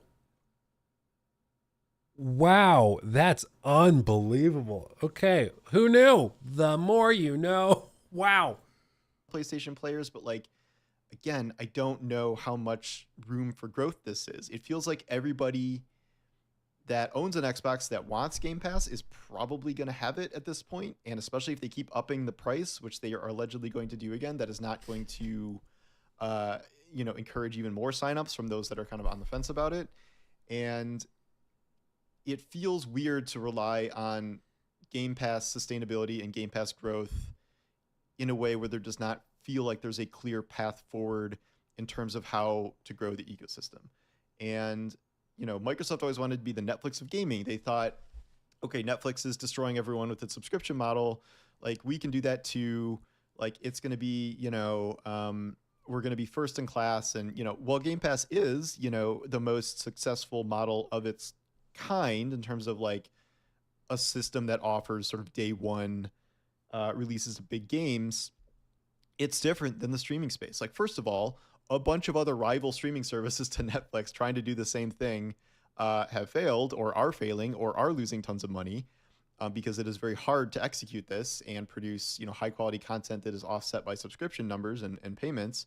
And then Netflix themselves, they're having trouble because their market is saturated as well for the most part. So they're trying to pull out their last bag of tricks, like killing password sharing and things like this. I think they're going to not report subscriber numbers going forward too, because Wall Street hates every time their subscriber numbers don't grow or go down a little bit. But Netflix, contrary to Microsoft, cranks out, really, really popular and or good shows all the time. Like, every week goes by and there's a couple of new Netflix shows. Like, if they're not, some of them are really good, many of them are not, but even the not good ones are really widely watched. It's a reason for, people to keep their Netflix subscription because there's always something new. That's not true with Game Pass. The Game Pass idea is like, yes, it has this larger collection of games. Old games are added to it over time, and then there's these day one releases. But these big day one releases for Game Pass are so few and far between. How many truly huge Game Pass releases are there a year? 2, 3, maybe? Like, last year it was like Starfield and it was Hi-Fi Rush, which was a surprise. Those were like the main ones, more or less. And in Redfall. Duh. This year it's what? Hellblade 2, and then if they maybe do Call of Duty, like, again, it's like 2 big releases. Oh, Diablo. Yeah, that's true. Diablo as well. Yeah. A year, as opposed to Netflix, where you can peruse through 3, 4, 5. Well, I guess Diablo I don't think they owned. The deal hadn't gone through, right, when Diablo launched, so they didn't technically own Diablo when that launched. 6 new shows and movies every week. It's a different system, and like, Microsoft cannot pump out games like that. This quote from Matt Booty that they need, smaller games that are big hits. Like, you're not turning around games in 14 months or like a year and a half. Like, even these quote small games, Hi-Fi Rush took 4 or 5 years. Something that just seems like, oh, this is a fun project by like a couple of dudes, like Power World still took 3 years. Like, you cannot just crank out huge hits in a short amount of time in order to like keep people being like, oh, there's this on Game Pass, there's this on Game Pass. Like, the industry doesn't work like that. And granted, there are problems not doing this. I've talked many times about Sony and their giant budgets on their games have to be offset by these big sales, and they're running into issues there. They really need to start relying on live games for ongoing revenue, which they had Helldivers as a huge success, despite their recent hiccup. That's still a big success for them. And then you have, the place that's performing the best, obviously, is always Nintendo, who is not doing layoffs, who is, expanding things, about to launch new hardware. Nintendo always sort of has it made lately, but there are cross problems between the PlayStation model and the Microsoft model. But it feels to me like the Game Pass issues are easier to see, and I don't think Microsoft has a coherent or compelling vision in terms of how Game Pass extends into the future and is sustainable. The room for growth does not appear to be there. Even if cloud gaming became like the number one source of gaming in the country, which it is not going to be, I wouldn't say it's going to be in 10 years. I still don't think it will. You still run into the conceptual problem of trying to convert non-console gamers into cloud gamers playing the same games. And again, I don't think the barrier to entry for gaming is owning a console or not. It's just whether it's like sort of part of your lifestyle, if you have time to play, if it interests you. The console barrier, if you remove the console barrier, all you're doing is selling less consoles. Yeah, and I think that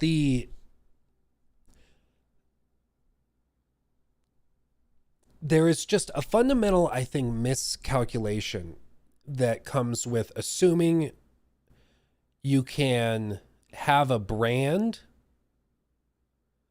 in the form of Xbox that has quality associated with it, that has, you know, the cool factor associated with it, that you can have all of that stuff while actively trying to diminish the importance of each piece. In other words, like, their whole premise right now is that they're like, yeah, you play anywhere. You can play Xbox games, Game Pass games, anywhere. You can play some of them on PlayStation. You can play some of them on xCloud. You can play them on, like, your gaming PC or on your Xbox, whatever. Play it anywhere. And that's a cool concept and it's a cool pitch. But you also shouldn't be surprised when the Xbox brand is devalued as a result. Like, one of the things that Netflix did to find success is that they had things no one else did, and there were no other alternatives. Like, one of the big shows that helped Netflix basically stay alive during some really rough years for like 2-3 years was they had The Office, the American Office. And that was because Peacock wasn't a thing yet. And so they had this show. Now, you could technically go online and buy the complete series of The Office for like $400 for all the DVDs. And you could do that if you wanted. But for a lot of people, that was not a reasonable thing to do when you could just have Netflix for $10 a month and watch the show that you wanted to watch. They had other things like Survivor and other reality TV shows people liked. And you couldn't get those anywhere else for anywhere near as competitively as in terms of pricing. Because, you know, Amazon, $2 an episode. Okay, so if I want the whole season of this show, it's going to be, you know, it's whatever, 20, 25 episodes. So I'm going to be paying like $80-$90 for it. Or I could pay $10 and get the whole season, right? What Xbox is doing is that they have the games on Game Pass for $10-$15 a month, or you can buy it through Steam for $60 or $70 a month, or not a month, but $60-$70 full stop. And then you own it. Then you just have it. And if you don't like it, you can just return it anyways. But if you really like it, you own it now and you have it forever. I think that there's just a disconnect. Like, if they really wanted to boost Xbox like Game Pass numbers, they would just unlist it. Like, you can't buy it on Steam.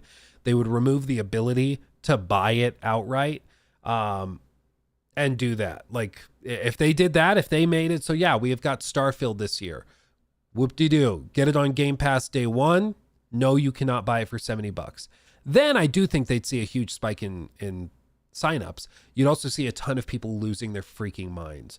The audience that like got accustomed to renting TV shows and movies and stuff through Netflix, that audience is different than gamers. Gamers do not like the idea of just exclusively renting access to the things they enjoy. But when it comes to TV shows and movies, people are kind of accustomed to it. Yeah, you might buy a Blu-ray, you might buy a movie on like Amazon Prime Video or something, but if you lose access to your account, if you don't have an internet connection, you can't watch those things. Like, you're basically just paying for access to that thing. You're not actually owning it, right? But gamers have not been conditioned that way. Yeah, sure, we own our Steam games. Well, yeah, that's a whole other topic.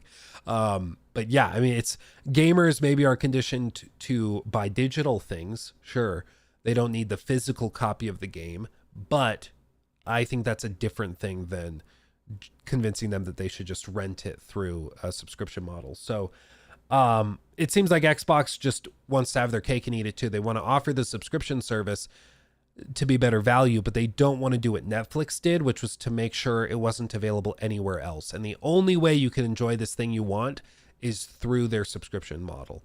And by doing that with a bunch of stuff kind of paced out, they got people to sign up and get used to that monthly charge. And it was just part of their living expenses.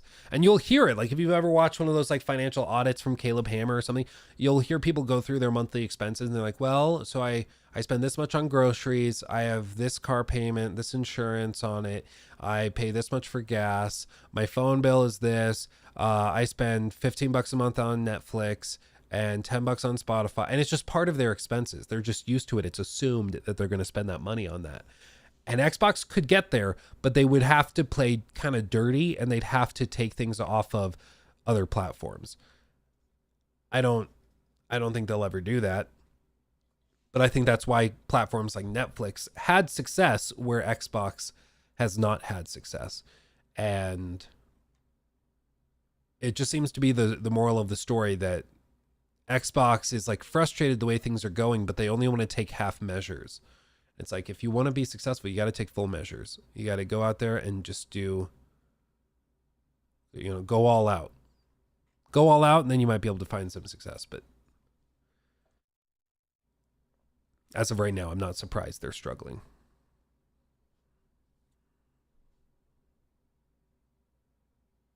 $35 million subscribers is successful. It's successful if you are not wanting to grow.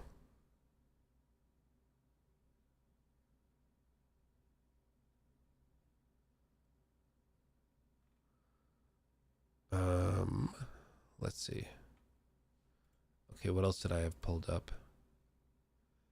Oh, yes, just in case anybody was wondering that wasn't here earlier in the stream.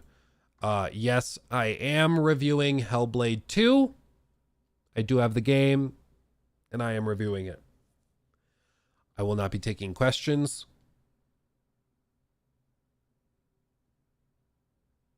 I will not be saying anything. I will just say that.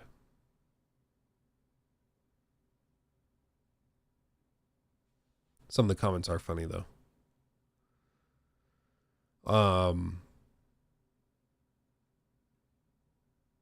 Can't wait for Hellblade 2 bad video.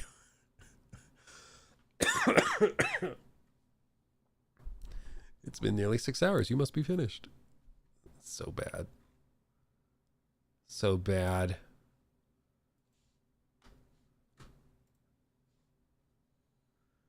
When will the review be out? I don't actually know if I'm allowed to say. Map.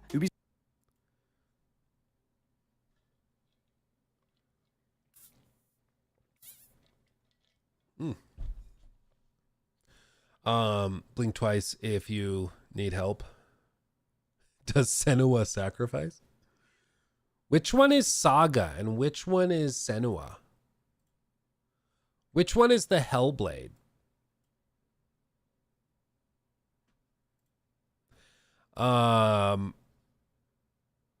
They said embargo lifts 1 hour before it drops live.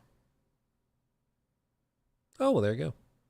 I don't get why people are mad about the length of the game, to be honest. I personally like shorter games, and if the 6 to 8 hours are pure kino, I'm not sure what that means, I'll gladly pay $60 for that. Yeah, I mean, the length discussion, I know some people just full stop will not buy or support a game if it is less than like 15 hours. And that's, so be it. If that's your standard, that's your standard. I can't necessarily fault you for that. My stance is that it's all a matter of value proposition and the quality. Like, I'm able to go, like, I'll spend, 30, 40, $50 on a date night to go out to a 2.5 hour movie with my wife. Like, we'll get popcorn, we'll get the drinks, we'll go sit through a 2.5 hour movie. All told, we had like 3 hours of entertainment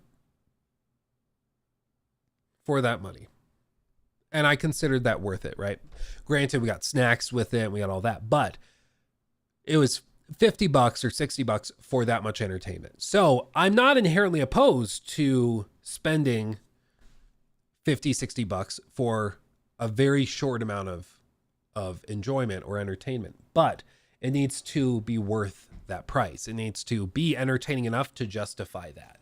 And that's where it's just a matter of the quality and the like what they're actually offering. If it's a like really bland game and it's just not that interesting and it's 8 hours long, I'm going to be like, yeah, this wasn't money well spent. This was very short and it honestly should have been shorter. But if it's like a super lean, super high quality short period of time, then it's awesome. Like, let's see how long to be. The one game I've told everybody that is super, super good, The Forgotten City. This game. This game is 6 hours long, and it's right now 65% off. You should go buy it. It's amazing. It's normally $25. At $25, I still think it's worth it, even though it's only 6 hours long. I played this like a couple years ago or a few years ago, and I loved it. Every time somebody asks me for like, what's a deep cut game that's really good and a really good time, this is what I recommend. It's fascinating. It's one of the most memorable games. I love it. I think it's free on Epic. Well, there you go. Maybe that's why it's on sale. Yeah, I think it's fantastic. Made by a team of like 3 people, if I recall correctly. Most of the work was done by one guy, and it's just fascinating. It's brilliant. It's brilliant. So I think it's just a really good time. Very, very unique game, but it's only 6 hours long. But I think it's worth it because the quality is so high, right? That's the difference. I mean, we pay $15 for a 2-hour movie without blinking. I don't know why people use a completely different metric when looking at games. I mean, it's all customer conditioning. This is the name of the game when it comes to business for entertainment companies. Like, for example, a lot of these executives will look at mobile gamers, and they look at console gamers, and then they look at PC gamers, and they think that they're all conditioned the same way. So they'll introduce like mobile game loot box or gambling mechanics into console games, and then they're surprised when those gamers don't like it. Or, you know, for sports gamers, if they like playing FIFA or Madden or NBA 2K or something, they're like, oh, well, those people, they like watching sports games, so we can put ads into the game when they're playing on their console, and we'll make more money. And for them, it'll be more immersive because it'll feel like an actual game for them. It'll feel like they're actually, like it's a real world game, because real world games have ads. And they can get away with it usually because they're used to, and they've been conditioned to tolerate that. And with all of this stuff, it's just about conditioning. Like even something like Ubisoft has been doing those like $5 XP boosters to make it so you can skip some of the later game grind in those games. They've been doing that for like a decade or something. And those people are just used to it because they've been doing it for so long. And, you know, if they were to ever stop doing it, you know, that would be maybe a little jarring, but they don't need to stop it because the gamers are used to it. So it's all just about baby steps. You just steadily get people used to spending more and more money. They've already done it with things like Fortnite, with things like Call of Duty, with the skins and stuff. You just get them used to spending a little bit more money and a little bit more money and a little bit more money. And all of a sudden you went from back in the day with like Call of Duty 2, when it's like you buy the game and you got the game, have fun. And then it goes all the way to today where it's like, yeah, well, you buy this game to get access to the multiplayer. This version of the game is free to play, but all of these skins and weapon blueprints and stuff to get upgrades and all that. Yeah, so that's $25. Then this thing's $30, and that skin's $40, and you can get them and they'll be added. But when we release a new game, it might not actually translate, so you have to buy them again. Like, we've gotten used to it, so people are okay with spending that much money. Yeah, it's the frog in the pot. Exactly. It's exactly the same thing. One of the problems today is you never actually fully own a game that you pay $70 for. So why not rent it from Game Pass? Yeah, I mean, it comes with all this, but even that, like, there are people that are naturally, and I mean, I'm not thrilled that physical media has gone by the wayside, but I mean, you can see all down here, all my physical games from the PS4 gen. Since the PS5 gen started, I think I've bought 1 or 2 maybe PS5 games physically, maybe, but it's just because the digital offering is convenient enough that when I'm thinking of it, I'm like, oh, I could go to the store and pick this game up, or I could just download it right now. That for enough people is like, that's just enough to go and buy that. And I mean, that's just enough for them to do it. And after enough people do it, they get desensitized to it, and then their whole library is digital, and that's just what it's been. And it's unfortunate, but ultimately the customers chose that route. The physical media could have been more of a mainstay, but gamers just decided to vote with their wallets that they preferred convenience. Ninja Theory already said they worked 4 years, not 7. People like to talk crap only because they won't release on their platform. What were they doing for the other 3 years? Because their last game released in 2017. So what were they doing for 3 years? I know they were acquired by Xbox, but did they just not do anything for 3 years?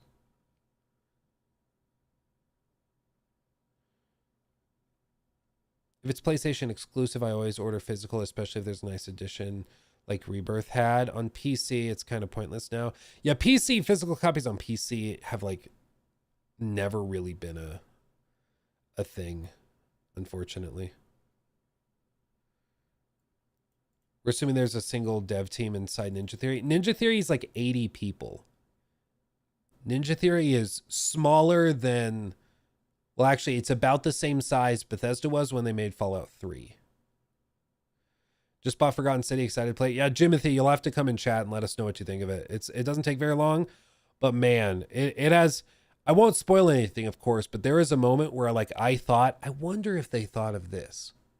I wonder if I can break the game by doing this cheeky thing.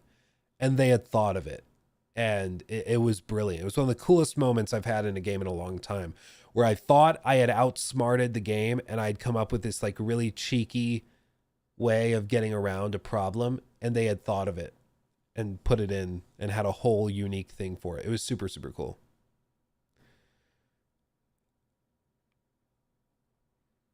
Yeah. Tosvito, good to see you, my friend.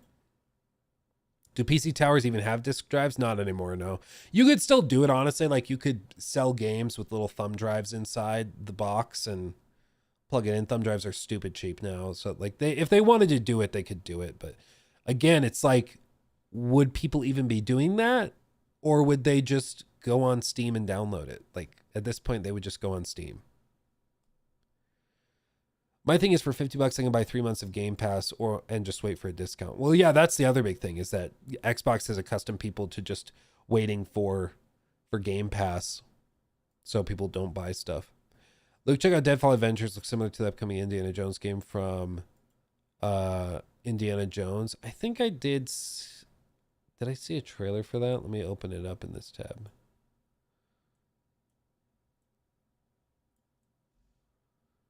Deadfall Adventures. Yeah, from THQ Nordic. Back in like 2013. It was published by THQ Nordic, developed by The Farm 51. Interesting.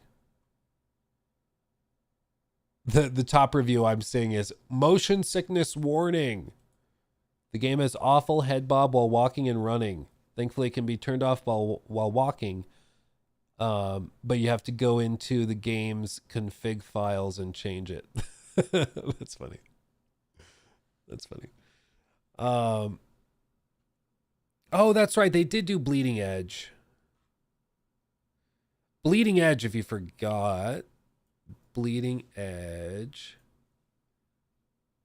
This was their, like, live service game.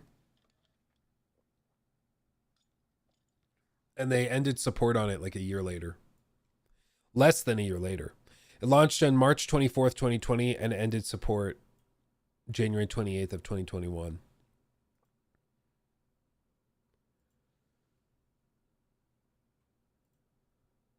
And did anyone play it? Was it good?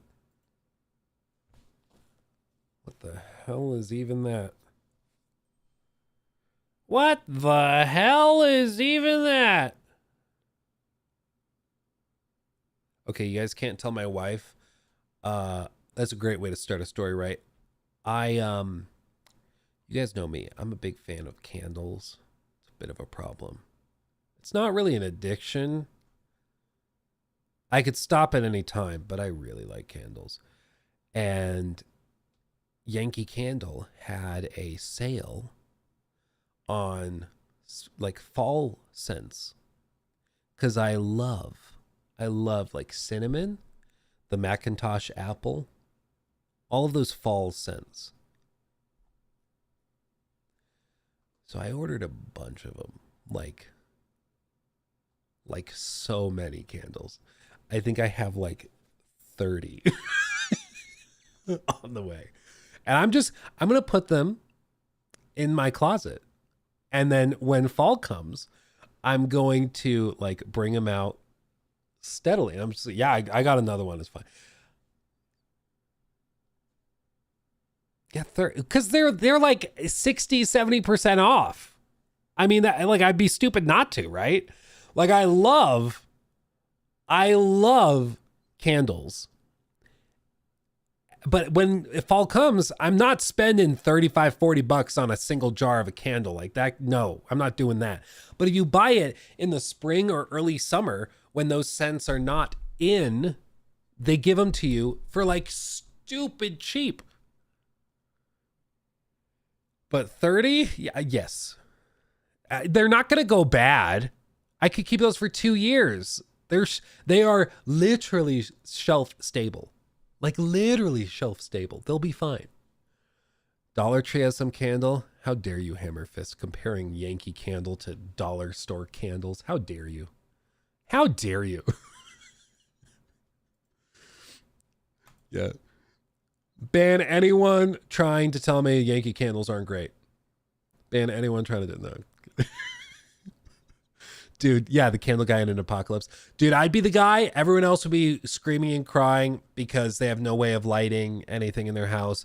Everything smells like putrid urine and feces because all the sewer lines are clogged up. But my property during the post-apocalypse will smell delicious and will be dimly lit with a soft candle. At least for 30 candles worth of time. At least. Dude, I'll have to email my agent and be like, so this is a bit of a stretch. Is it possible we could get a candle sponsorship? A world first for a gaming streamer. He's going to reach out to them. So we have a bit of a strange request. We have a client we work with, and he is a big fan of your candles. Would you like to be the official candle sponsor for Luke Stevens? That's pretty funny. Gamer candles. Dude, maybe that should be my selling point. Should that be my $1 million idea? Should I do that?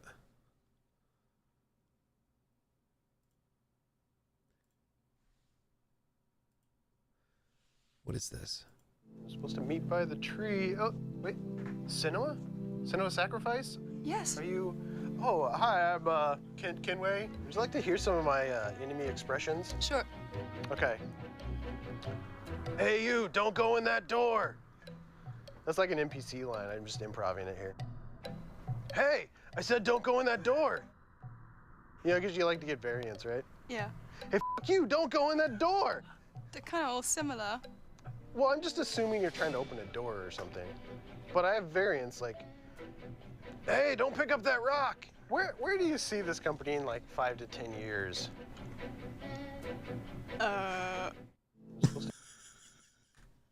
Okay, that's pretty funny. Oh no! Where do you see this company in 5 to 10 years? Brother, this might age like milk. I will say it's a little weird that they did the live service game out of nowhere. It's a little weird. Of May. This is the audio director for Hellblade. Anybody? Okay, if you're wearing headphones, turn the volume up. Let's see. This says specifically wear headphones. Hi everyone, my name is David Garcia, and I'm the audio director here at Ninja Theory. With the launch of our game Senua Saga Hellblade 2 on the 21st of May, I just wanted to send a message to remind that the best way to experience our game, to take full advantage of binaural audio and be immersed in Senua's world, is wearing headphones. Just any headphone. This is a binaural microphone. It's a way of recording audio with its first studies and uses dating back to 1792. What it does is to give listeners a realistic impression of 3D space. In Saga, if you wear headphones, you will experience the world of Senua in this way. We feel it's really special and we cannot wait for you to experience it. Hi everyone, my name is David. That's pretty cool. That's pretty cool. If you're not wearing headphones, it actually sounds like he's moving right behind your head, which is pretty cool. It's pretty cool. As I said, I can't discuss it because I am reviewing it, but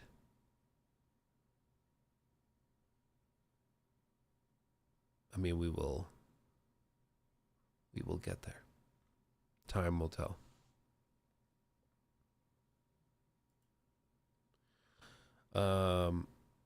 Okay, let's touch on these real quick.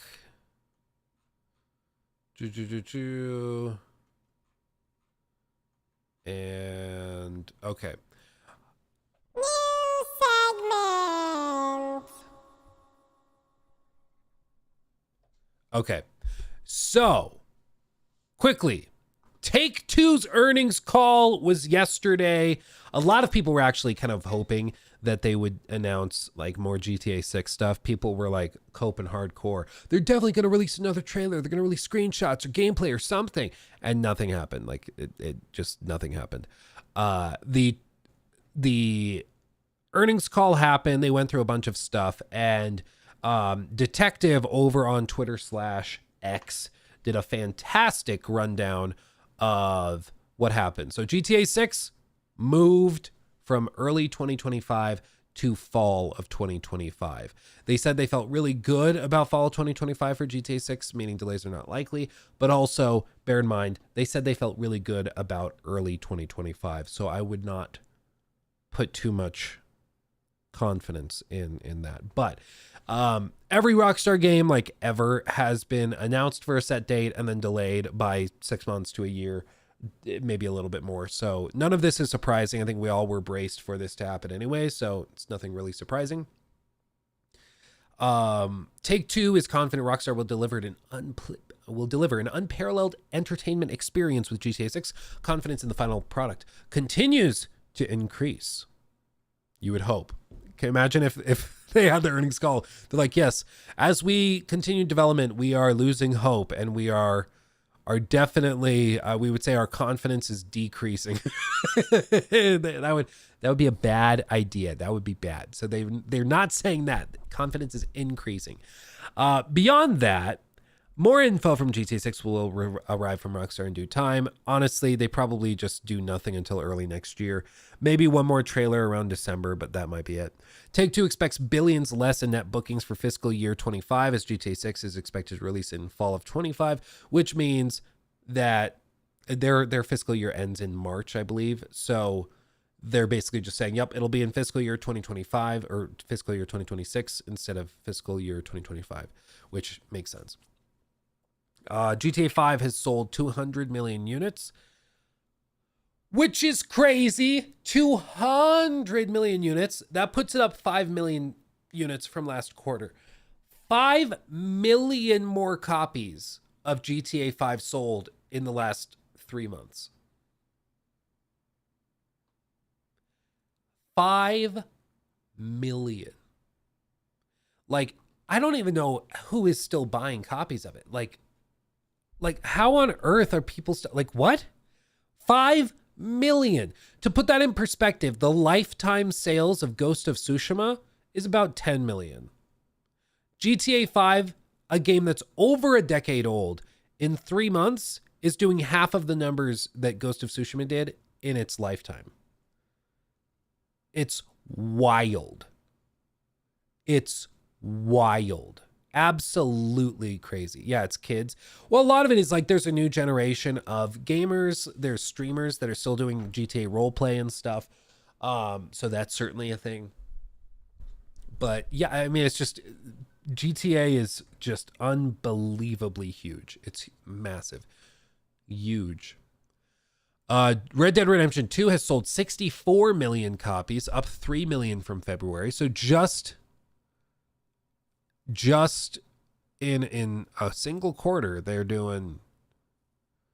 just casually doing 3 million units for a game that's 6 years old. That's also crazy. Like, this is just, very few other studios could ever pull this type of thing off, where they release games that are so insanely expensive to make, but they do such a good job that people pay full price for years and years and years afterwards. It's just crazy. It's crazy. The games are just ridiculously huge. GTA 5 and Red Dead 2 will continue to break records and exceed expectations. They're doing more GTA Online stuff. No shocker there. GTA Online microtransaction sales have slowed and will continue to slow down, but GTA Plus revenue has increased drastically, which is their new subscription model that they're doing. I mean, I think especially as people start to see that GTA 6 is on the horizon, they will see revenues maybe slow down a little bit, or at least grow slower. Mainly because people are expecting GTA Online to come out. But frankly, like, I don't expect GTA Online to launch day and date with the rest of the game. My expectation is that they're going to do GTA 6, the story, and then like a month or two later, they'll launch the online game. And then a year and a half later, they'll bring it to PC. That's my expectation. I think they're going to take their time, let each little piece of the puzzle excel in its own way, and drop it piece by piece. That's my expectation. But we will see. If that's the case, though, I think they need to tell everybody, like, yeah, online will come a little bit after the fact, but like, let's chill. True, probably like Red Dead 2's story first and then online. Yeah, exactly. I think it doesn't make sense to try and juggle two monstrosities at the same time. Launch the story mode, let that excel, everybody plays it, talks about it, it's crazy. Let that have its time in the spotlight, and then GTA 6 online comes out, or GTA Online, whatever it's going to be, that comes out, and that's just a whole new ocean. I mean, just imagine how much of a disaster that game is going to be when it launches. Every server issue known to man, like, it's going to have 5-day queues. People are going to be setting up robots to move their mouse or joysticks so that they don't get booted for being AFK, but they'll just leave themselves in the queue for days on end. It's going to be crazy. It's going to be absolute madness. But GTA 6 is coming late next year. And I think as a result of this announcement, you're probably going to see a lot of executives like frantically trying to figure out when this is going to come so they can release their games as far away from it as they possibly can. Because Red Dead 2 was a monstrosity in its own right. And when that came out, a lot of games in its direct vicinity suffered. GTA 6 will be that and then some. Because again, like, all of us that are making content for this, like, this is all we're going to be talking about. Like, we're going to be streaming the game nonstop. Like, it's all we're going to be doing. It's going to be probably a little toxic. I'm just telling you what right now. It's going to be all anybody's talking about for like a month or two. It's going to be crazy. My final prediction is the release of GTA 6 October of 2026. You think it gets delayed that long? I mean, the furthest, GTA 6 is big enough, it could launch literally whenever it wants to, and it'll be successful. Like, they could launch in the middle of July and it would be fine.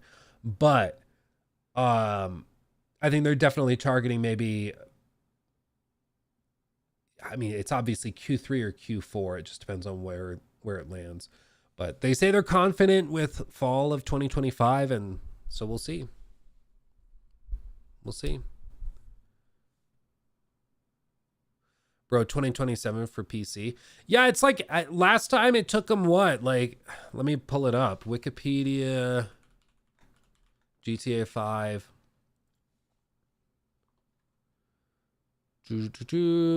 Releases.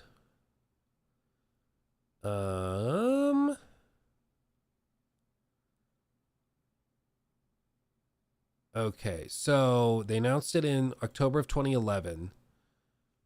It released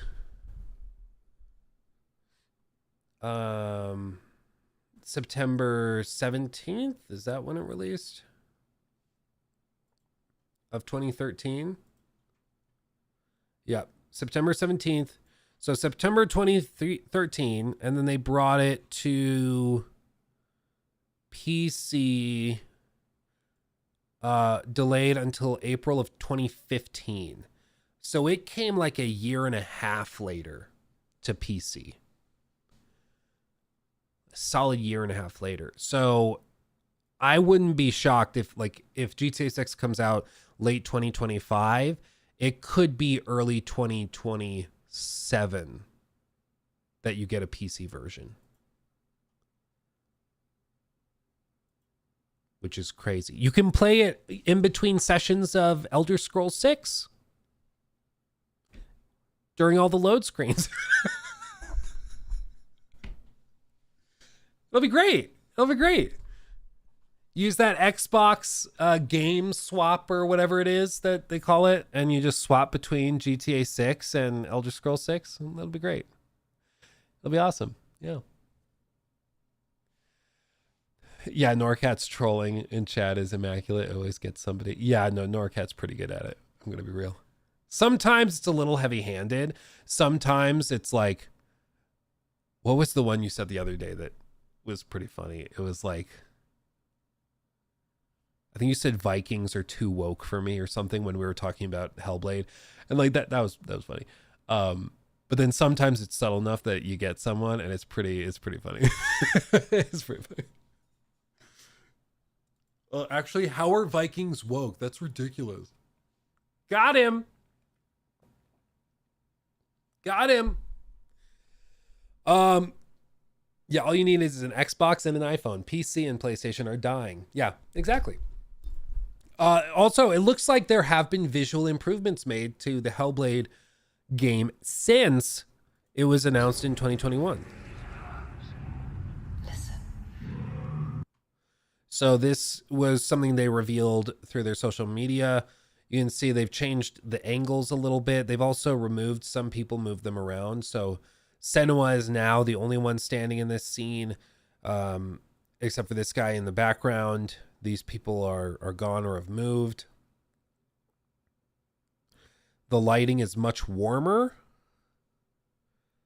It's not as cold, it seems, and it's also got much softer lighting. Twitter compression for the win. Wowza canowza. But it seems like they've actually made some graphical enhancements in that time, which is awesome. Because it already looked pretty damn good. I'm gonna just be honest. Wow, that's crazy. Anyway, what happened to the textures? For me, and I'll be real, like I've already mentioned that I've already mentioned this like a year ago, so this is not a new take. My one fear for a long time with Hellblade has just been that they would rely a lot on depth of field, because if you remember like those old, a great example is Until Dawn. Did any of you guys play Until Dawn? In Until Dawn, it was graphically really, really stunning. Hey, this is a PewDiePie. Bros, my name is PewDiePie. I'm recording. So with this, like, they relied a lot on super intense depth of field to kind of cover up the background stuff. So if they ever did cutscenes, they would go really up close to somebody's face, and then they would just do a really aggressive depth of field, or in this case haze, so you couldn't see anything in the background. So it's like, yeah, we can do really high fidelity stuff up front. You can't see anything else, but what's up front in that immediate vicinity is very pretty. It looks very nice, you know. If this video gets 1 million likes, I will cut off my balls and give them to Edgar. 400,000.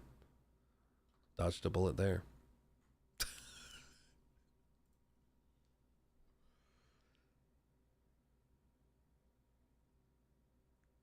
This is why Horizon is elite. Horizon also does like a really aggressive depth of field. And the thing that triggers me with Horizon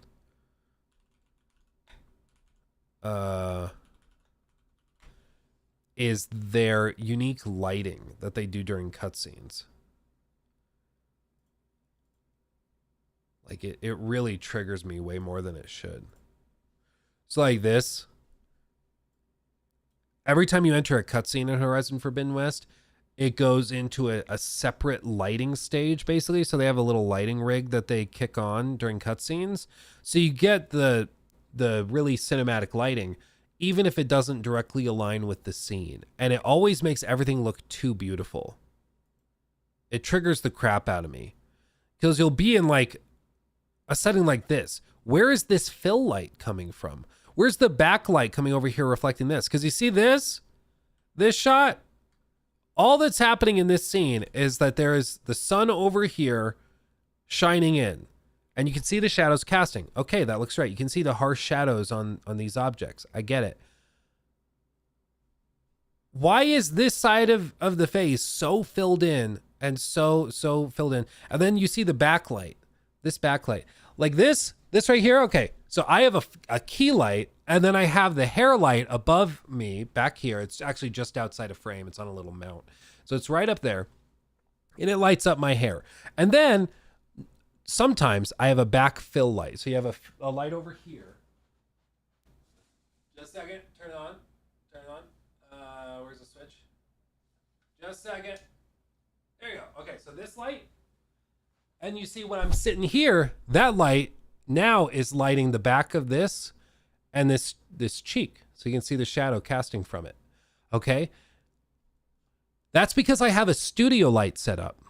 Why does this guy have that light on his cheek on the backside? When he's sitting outside and the sun isn't over there. There's no other light source over there. There's all of this shadow. There's nothing else being illuminated with that. It's just him. And it's because whenever they go into cutscenes, they use these lights that like it immediately clicks in. Yeah, they're doing the movie technique light from God that makes no sense. Yeah, it's like, it's one of those things where it looks very beautiful. My point is, it looks too beautiful. It's an example of like, I think the lighting being done in a way that looks very, very pretty, even though it doesn't make sense in the scene. So like even this shot here, it's the lighting is all very accurate. Excuse me. It's all very accurate. But these sequences always just bug me because the lighting is too pretty whenever she goes into a cutscene. And it drives me crazy. The best company at this that does just an amazing job of it without a doubt. Well, honestly, maybe not like full stop the best, because Santa Monica is also amazing. But Naughty Dog is outrageously good at this. So every time you go into a scene in Naughty Dog, a Naughty Dog game, oh, Jim, just show me gameplay. Show me gameplay. I want to go to a cutscene. They will go in. Oh, this is a great example. So they were trying to figure out how to do the like soft fog and make it look like late afternoon or early morning, but also not nighttime. And it was very, very difficult. But all of the lighting in this scene is natural. Like it's natural diffuse lighting. They don't have any super pretty stage lights on characters, nothing like that. Even within cutscenes and stuff, it is all lit realistically with the lights that are in the actual physical scene. And so nothing stands out as like strange. Like this is a cutscene, and they don't have a back hair light. They don't have a fill light. They don't have anything to make her look super pretty and crazy, because that it wouldn't be accurate. It wouldn't be accurate at all. Could it? Yeah, could accept it as an artistic take, but then we have to be consistent with it, or else it bugs me out. Oh, clear. I mean, with Horizon, it's obviously an artistic take. I don't like the artistic take. Like, just like I don't like those Pollock, is that his name? The Pollock, Jackson Pollock paintings, where it's like, you know, he just kind of sprays paint at a canvas and then makes millions. I don't like those paintings. I understand it's an artistic choice, or maybe it's supposed to represent the chaos of life in the universe or whatever. I don't care. I think it's not pleasant to look at. I don't like the painting. And same with Horizon. Like, it's beautiful lighting. I think it's too beautiful. It takes me out of the game every time I see it. It triggers the crap out of me. I like it much more grounded and dark, you know. You're more of an MC Escher guy. Me too. Yeah. Yeah. See, this is really, really crazy, trippy. I think art that makes you think is precisely what art is supposed to do. And this art is crazy because you look at it and the longer you look at it, the less sense it makes. This walkway starts on the bottom floor and it goes up, but also the water's flowing down the whole time, and yet it comes out above everything else and falls all the way down right back in. It's like an acid trip on steroids, and I love it. So you're right, I do love that stuff. Whereas like Jackson Pollock,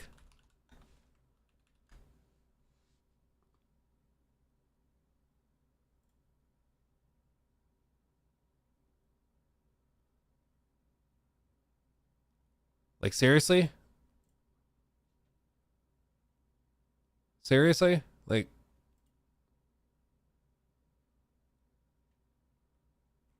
okay. This at least is like kind of interesting shapes and stuff, but like, really? Really? This makes me want to punch a tree. This doesn't make me want to like ponder life or anything. It's just drives me crazy. Anyway. Art is whatever the viewer sees. The artist can't control it. Yeah. And if what the viewer sees is something that they don't like, that's the viewer's choice. Check Tom Thompson. Is this going to trigger me? Canadian artist active in the early 20th century. During his short career, produced roughly 400 oil sketches, wood panels, approximately 50 larger works on canvas. Died in 1917. Oh, see, these are at least a really interesting style.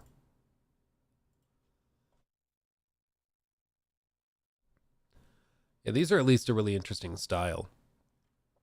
And in terms of technique, it seems like there's something very, very unique going on.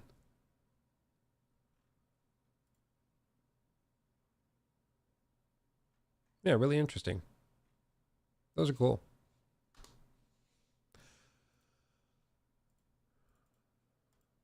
Yeah.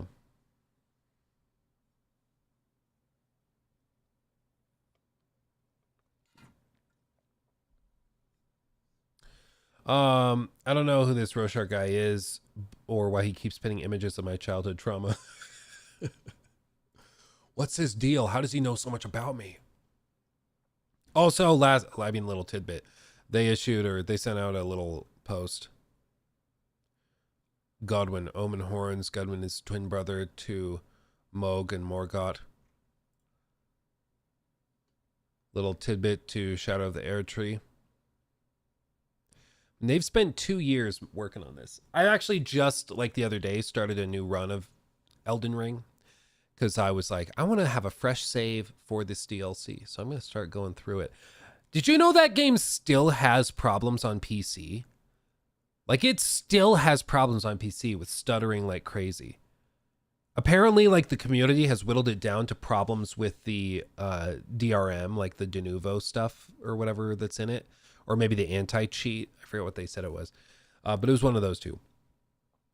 But it still stutters like mad. I was like, okay, I'm going to play it on PC. We're going to go through it from scratch with a new save file. And it still struggles. Yeah, Elden Ring on PC still struggles. And on the, like, I just Googled it. I was like, Elden Ring PC stuttering. And people are like, nope, was not fixed. Type stutter or performance into the search bar of the subreddit. You'll see that everyday players are bringing it up. That post was older, but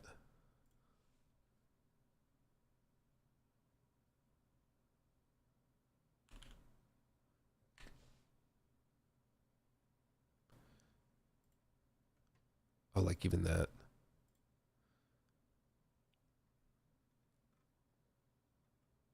somewhat frequently, has an annoying tendency to freeze and hang for about a second whenever there's a change to the USB devices. Like it just still doesn't run very well. And I like went and dug around for fixes and stuff, and on PC it still just doesn't run very well. It's crazy. Yeah, Elden Ring. Are you getting a review DLC copy early? I mean, if they wanted to send me one, I would happily take it, but I really don't know if they're even going to be sending out review copies early. With DLC is always kind of weird. Like, they can send it out early, but they don't have to. And honestly, everybody's going to be playing it anyways, so... Like, do they really need to?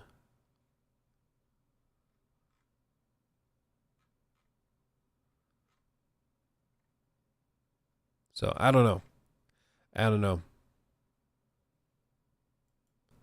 We will see, though. I'll try, but... Do we have a price on it yet? Yeah, I think it's $40. It's a lot. It's like 2/3 the price of the original game. At $40, it's got to be a lot. I mean, it's got to be pretty big. But they've spent like 2 years on it, so I think our hopes are high. But obviously, they just did Armored Core, so they've been doing other stuff too. Yeah. Oh, congrats, Ethan! Just graduated. Just finished college. Congrats, Ethan. Poggers right there. Yeah, that's right around the time. May 17th. Yeah. Hell yeah. Congrats, dude.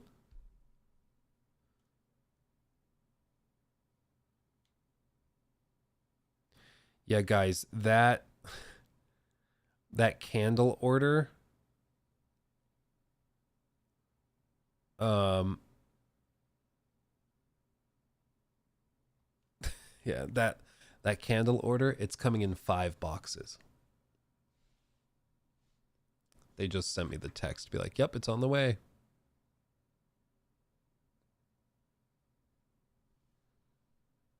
It's pretty bad. Pretty bad. Pretty bad.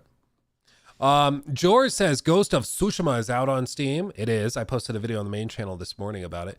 And off to a big start. It's already number 4 in terms of concurrent player count versus all other PlayStation published games on Steam. It's instantly more successful than Horizon Forbidden West that launched in March. Sorry, Joe Raptor. It will probably overtake God of War 2018 this weekend to become number 2. Look at that. Ooh, baby. Ooh, baby. Look at that. So God of War peaked at 73,000. Spider-Man peaked at 66.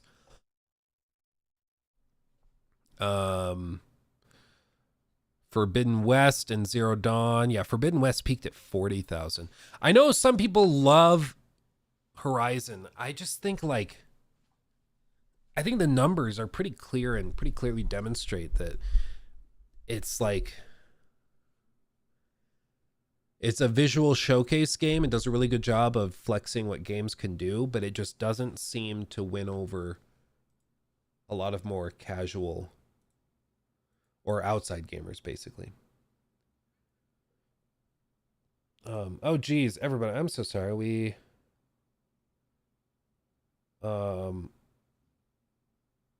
Yeah, all these are super far behind. I'm sorry, guys. I'm like an hour plus behind on super chats. I got super distracted. Let's see. Othson, thank you for the 2. AC Shadows and Other Open World. Goodbye, Mirage. I'm not sure what you mean by that, because Mirage also had an open world. Maybe you mean like you're going to be playing AC Shadows, so you won't be needing to play Mirage anymore. Maybe. I'm not sure what you mean by that. A Doom of Sedan, thank you for 4 months. Hey, 150. Oh, I did read that one. Alexander Brandt, thank you for that. Hi, Luke. I love the streams and been following for 6 years now. Why aren't there any critiques anymore? We're at a point where I do like usually 1 to 2 critiques in a year. Like one big one on a game. So last year, the big one we did was for Hogwarts Legacy. So this year, I'm going to keep it as a surprise, but we are working on something right now that should be going up in early July while I'm on like vacation. So there's a big video coming early July. Yeah. I actually plan on starting to record it like today. But my voice is a poopy. So I'm going to wait till my voice doesn't sound like this, but yeah, we are working on something. A very big video. Yeah, a candle critique. Yeah. Josh, thank you for the 5. One of the problems today is that you never actually fully gave me pay $70. Oh, I did read that one as well. Yeah, it's just people are conditioned for it, unfortunately. We're all used to it.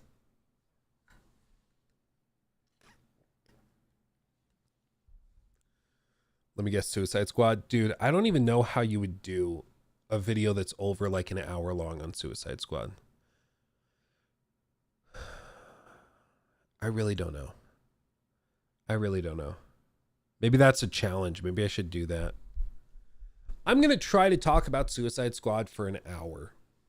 This is my challenge to myself. I have to find enough topics to bring up. Oh, man. Yeah, I could probably mash something together, honestly, but that could be funny to do like a Suicide Squad critique.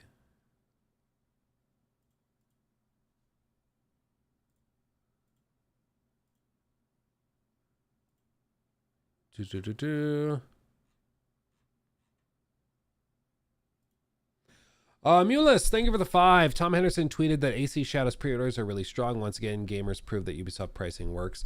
Yeah, well, I think specifically what's happened is that with AC Shadows, there's a very vocal minority of people that are particularly outraged over like Yosuke and stuff.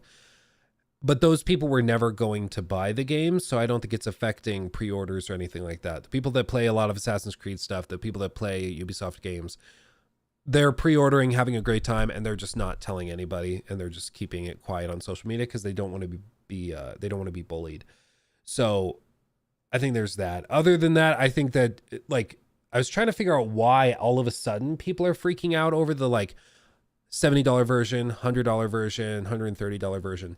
And I think it's because a couple of big streamers like Asmongold, Moist Critical, Mudahar, guys like that, I think they all made videos covering it. And people thought that it was like, the way it was framed, it was like, Ubisoft has finally stepped too far. But I'm over here as somebody that's covered Ubisoft games for years. I'm like, guys, we've been complaining about this for ages. Like, we've been talking about this for ages. Why are you guys just now bringing it up and just now noticing? Why is this like breaking news now? Like, unfortunately now this is the standard. This is what's become normal, but everybody's acting like it's some sort of breaking news with it. But the core audience and the pricing point, or pricing points that they're pursuing have, like, players have gotten accustomed to it, you know?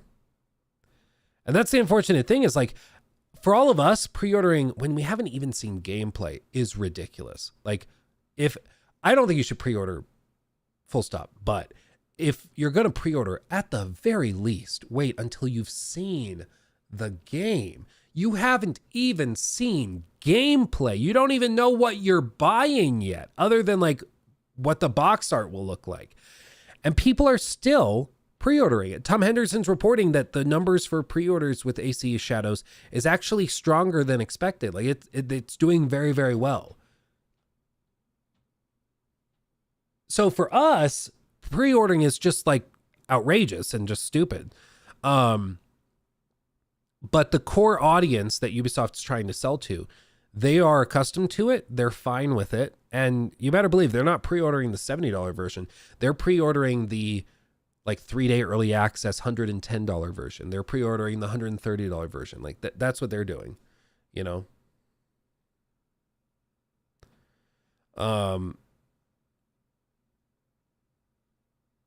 Yeah. Ubisoft is brain dead with their pricing. Not really, dude. People are paying it. Like, I can look at it and I can be like, I don't like this pricing. This seems extremely high. But people are still buying it, which is why they're pricing it there.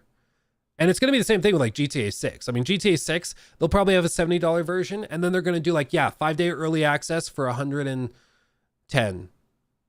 Or 3-day early access for $110, 5-day early access for $130. And you know what 95% of people are going to do? They're going to buy the $130 version. And it's going to be egregious. It's going to get some people upset. But those same people that are upset about it are still probably going to buy it. Like, I agree the pricing's crazy, but people are buying it and people are still going to pay it. And you're right. Like if you're saying, oh, well, I'm going to wait to buy AC Shadows until 6 months after launch when it's half off. Yeah, it probably will be. You're not wrong. But a whole hell of a lot of people are going to be buying that ultra deluxe premium Gucci swag version. Gamers say one thing and do the opposite. Look how well Starfield pre-order sold. More than anything, I think it's that there are multiple communities in the gaming industry that are kind of segmented. So over here you have a community that's big into, like, say, MMOs. And over here you have a community that's big into From Software Souls-like games. And over here you have a group that's into action-adventure Ubisoft games. Then over here you have live service gamers. And you'll end up with, like, live service gamers raging against a game over in this other category. And they'll all get on Twitter, they'll watch videos, they'll promote, and they're all losing their minds and freaking out. Even though they only ever play Apex, they're freaking out over Ubisoft doing something with Assassin's Creed. But the people that Ubisoft's selling Assassin's Creed to, they're not that upset about it, so they just keep their mouth shut, and then they pre-order it, they play it, the game does well. And same thing over here, like the live service gamers that are playing something like Fallout 76 and buying Fallout First for $100 a year, they're doing that and they're paying it. They're having a good time. They don't care. I can look in this group I'm over here. I can look at that and be like, that's outrageous. Paying $100 a year for gameplay altering mechanics. Like, this is outrageous. And the video I make on it could do 150, 200, 500,000 views. And it won't make a lick of difference. It won't make a lick of difference. Because the communities are isolated. They're in their own little bubble. So just because one bubble is screaming about something that's happening in another bubble does not mean that anything's going to happen or change, you know.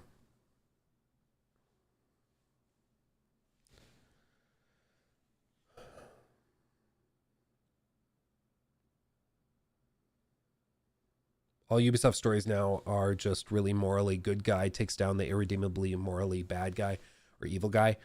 Yeah. Yeah, usually. It's pretty bare bones. Elder Millennial. That's funny. I love that name. Thank you for the 10. Deep question. Do you think the perceived disparity in income between the upper class and middle class is now revealing itself with gaming in microtransactions and live service? The perceived disparity in income between the upper class and middle class is now revealing itself. I mean, I would say even between the middle class to whatever extent it exists and the lower class is where it's being spread. Like the reason I hate having stuff like with Hogwarts Legacy, having the evil, like whatever dark magic arena, whatever they called it, that was a separate thing if you, I think, bought the deluxe edition. I think it wasn't even a pre-order bonus. It was like if you paid more. The reason I hate that is because you have a game, a piece of the game that you've cut out and you're only selling to people that have more money, that are making more, that are more financially stable. And if you don't have enough money, if you're a kid, if you're a teenager or whatever, if you've been scraping by just trying to make ends meet, working your minimum wage job, whatever. Like, I want gaming to be the thing that unifies us. Like, that should be the thing that brings everybody together and allows them to escape the trudge of reality. But instead, it's just like another further echo of reality. And so you see companies that, you know, take a piece over here, they sell and give the better thing to the people that have more money to throw at it, and the people that don't have enough money to throw at it, they get a worse experience, an objectively worse experience with less content, less things like that. I just don't like it. So I think there's to a certain extent, there's stuff like that. As for like exposing wage disparities and income disparities between different classes of people, I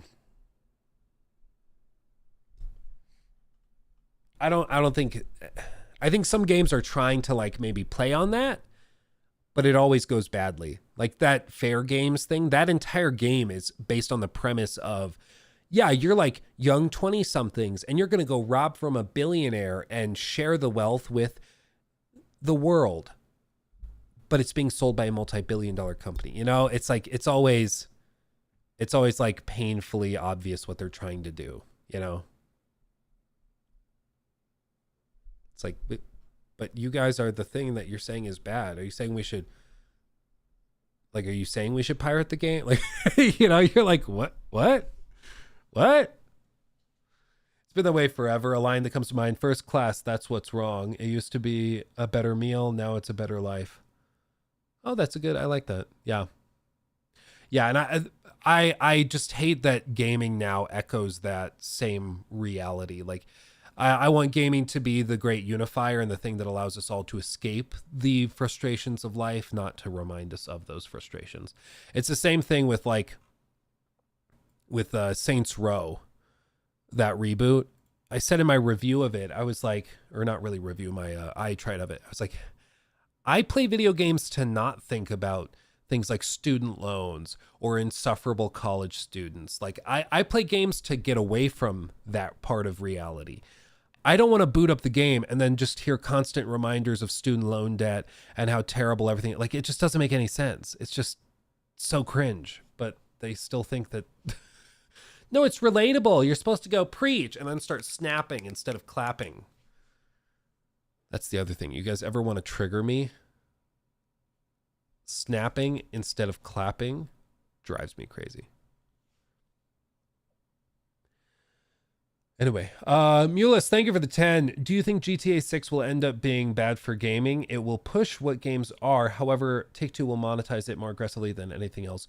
Once they get away with it, others will follow. Yeah, I think that there's going to be... My fear for it is, like you alluded to, they could get away with almost anything with GTA 6 and people will buy it. Like, straight up, if they announce that there's no $70 version and it starts at $100. And they're like, it's an ultra deluxe, quadruple A, quintuple A game. Which honestly, in terms of how much money they've spent on it, I think is probably true. They have spent ridiculous amounts of money on it. But if they announce that they're not doing a $70 version and it's being sold for $100, people would still buy it in the millions. And then that would open the door for somebody like Ubisoft to come along and be like, okay, yeah, our next Assassin's Creed game is $100 because it's also a quintuple A game. Like, it just takes that first domino to fall and then everybody follows suit. Like the $70 price hike from 60 to 70. It took one company doing it. I believe it was also Take-Two with an NBA game. They did that. And then everybody else followed. And that became the standard. So it just takes one company doing it and getting away with it for everything else to follow.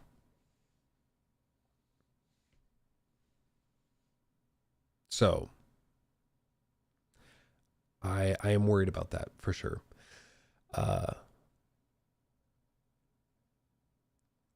Yeah. Hey, if Star Citizen can charge thousands for spaceships, yeah, exactly. What was the first $70 game? I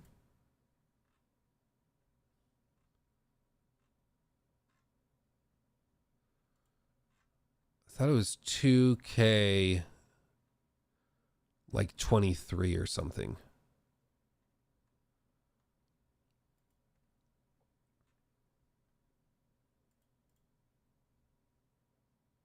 NBA 21. Okay. That sounds right. Unpopular opinion. Oh, baby, I love these. But if you are a type of player that just wants to play the new AC Shadows and you aren't fine with not owning it. Okay, so if you want to own it. Ubisoft Plus for a month. Or maybe you are fine with not owning it. I'm not sure. Anyway, you should. Ubisoft Plus for a month is not bad. Get it, finish the game, and maybe you can get it for one more month once all the season pass DLCs are out. Yeah, I mean, I can see that. Even with games that have really questionable quality, those offerings can often be nice. Like, for example, Anthem. I remember when Anthem came out, they were pushing for like signing up for EA Plus. So they were selling it for $60, but you could also get EA Plus for like 15 and play the game. So overwhelmingly, people bought the $15 membership and they played the game for 5 hours and were like, oh, okay, I'm done. Like, I'm out of content. So then they moved on and didn't have to waste all that money. So I think it could make sense, specifically if quality is up in the air. But like, again, the types of people that are freaking out about like it's Ubisoft Plus and all that stuff, they're not Ubisoft's core customers, because Ubisoft's core customers are used to this type of thing. Like, they've become accustomed to it, you know. I did that with Wild Hearts. Yeah, if a game has really questionable quality, it makes sense. Like, if we start to see gameplay and maybe reviews are really mixed or something for AC Shadows, doing Ubisoft Plus, if you really want to try it for yourself, is not a bad idea. You pay $18, you try it for a full month. You could play the whole game in that time probably. And then at that point, if you're like, yeah, I do want to eventually own it, but I'm going to do this, $18 for a month, play the whole game, set it down, cancel your membership, and then go buy it for $5 when it's on a deep summer sale or something. Like, you just do that.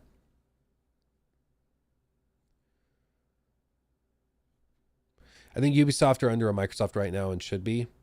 Oh yeah, I mean, Ubisoft is sort of like the industry. I don't even know how you would say it, but Ubisoft will do a lot of things and they automatically get a ton of hate, whereas they, like, a lot of other companies will do it and you're like, yeah, well, that's Activision for you. And I think it's because deep down we know that Ubisoft could do better, or we remember times when Ubisoft was better and we're like, you guys don't have to be this way. You could go back to the way things used to be. Whereas Activision, everybody's just given up. You know, everyone's given up on Activision.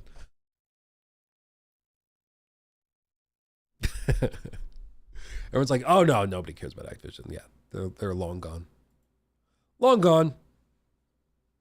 Same with EA, everyone's given up. Yeah, exactly. The fact that people still talk so much about Ubisoft, I think, shows to a certain extent we still a lot of people still kind of care.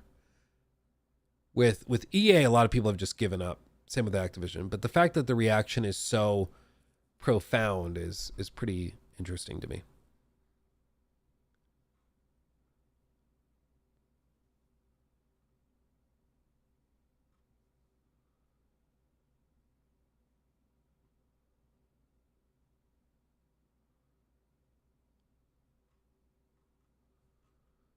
Okay.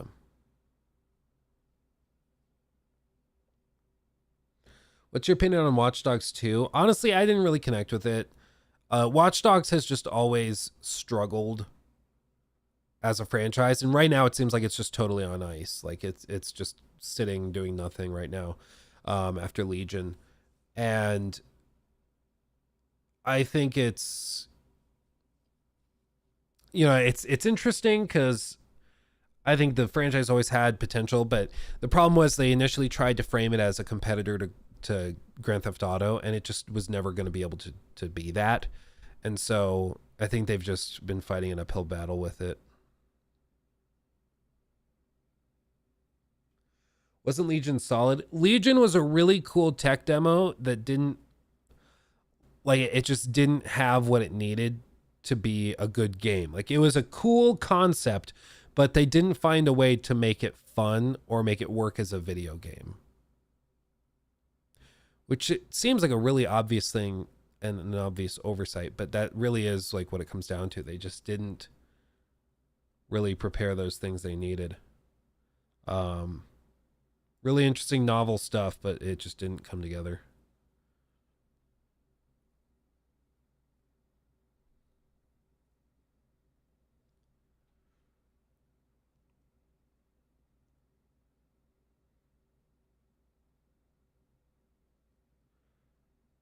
Are you surprised Ubisoft is investing so much in the Division 3 when the previous two games didn't do very well as live service games? My understanding is they made a lot of money. Maybe they didn't.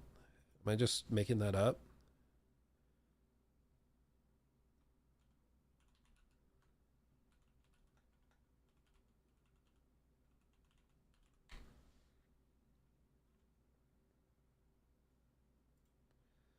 Yeah, it sold over 10 million. It didn't meet expectations at launch.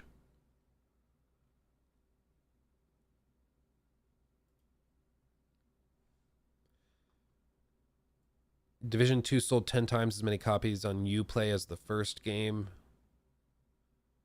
Up 18%. In line with their targets. Company showed particular strength on PC.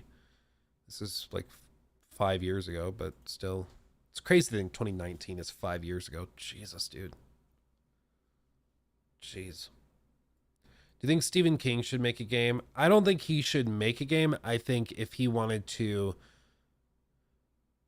Like, honestly, I think if they made a Resident Evil style game, but based on it, I think that could do well. It's tricky, though, because, like, you're playing as teenagers, and most games, the fail states are when the characters die, so you'd be playing as a child who could get killed, and so that doesn't really work.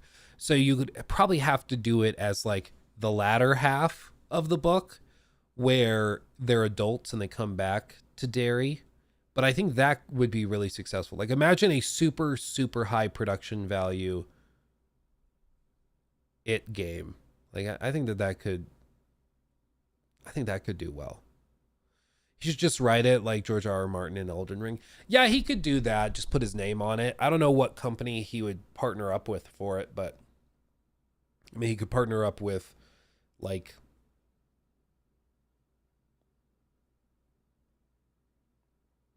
I don't even know. I mean, even if like Naughty Dog announced that they were doing that, that could be great. Quantic Dream.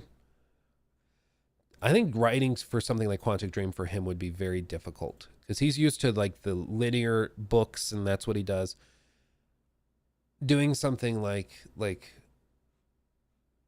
a branching story is just very, very tough.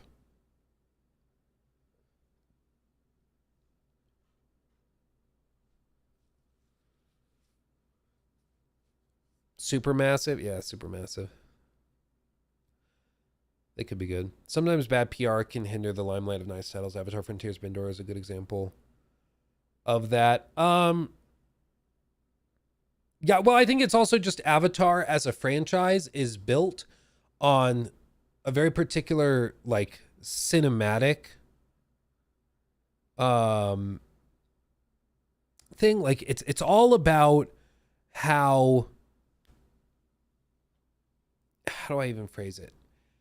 Avatar as a franchise is about like the movie going experience. It's about the theater experience. It's about going to this thing and seeing it on the big screen, and it's beautiful and amazing. And it's cinema at its purest, most just stunning form. Like, it's just about pretty things being pretty to look at in the big movie theater on the big screen. Is the story the best? Not really. Is the acting the best? Probably not. But it's a purely cinematic experience, and it's fantastic at that. But the game, it's like, how does that follow in that same vein? I think they did a good job of making it graphically really stunning in a lot of ways, but there were other parts of it that felt very, very out of date, and you could tell it had been in development hell a little bit. So there were like, the gameplay design wasn't really cutting edge or anything.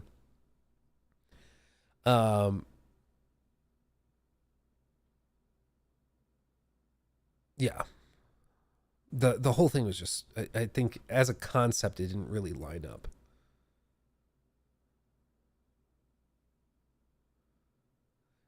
Jim Cameron just knows how to make an entertaining film. He's not trying to make a statement. Yeah, I mean, there was an interview I saw from him where he was like, a lot of people told me that stuff in Avatar shouldn't be put in the movie because it didn't serve a narrative purpose. It was just there to look pretty. And he was like, if ever there was a time for something to be in a game or to be in a movie, just because it looked pretty, like, shouldn't it be in the cinema? Shouldn't you do that? Like, you're telling me you don't want to put a sequence in the film because it's just there to look cool. It's like, that's the whole point of a movie is for stuff to look cool. Yes, you tell a story too, but sometimes you should put something in the movie just because it looks cool, just because it's fun to look at.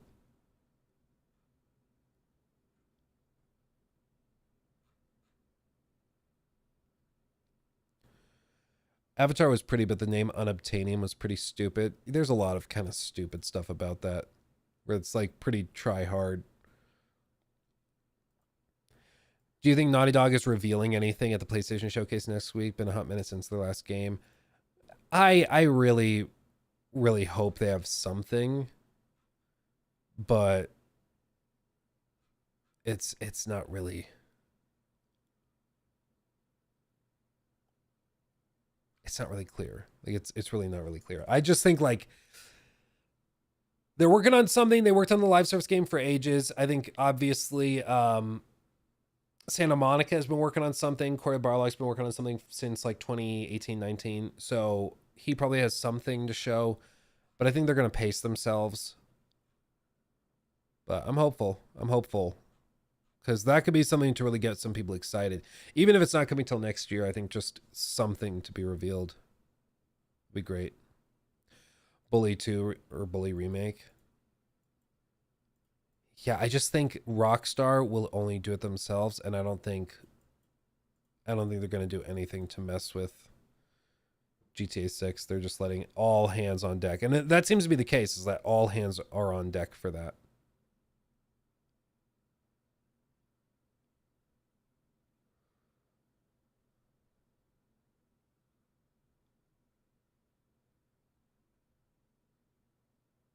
A Days Gone sequel out of nowhere. Yeah, we can dream, but yeah, I don't think so. Did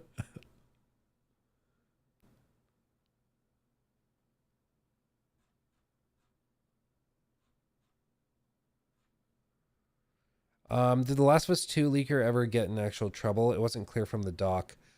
I don't think they ever said. They said they found him. Let me see if I can find it. Grounded to transcript.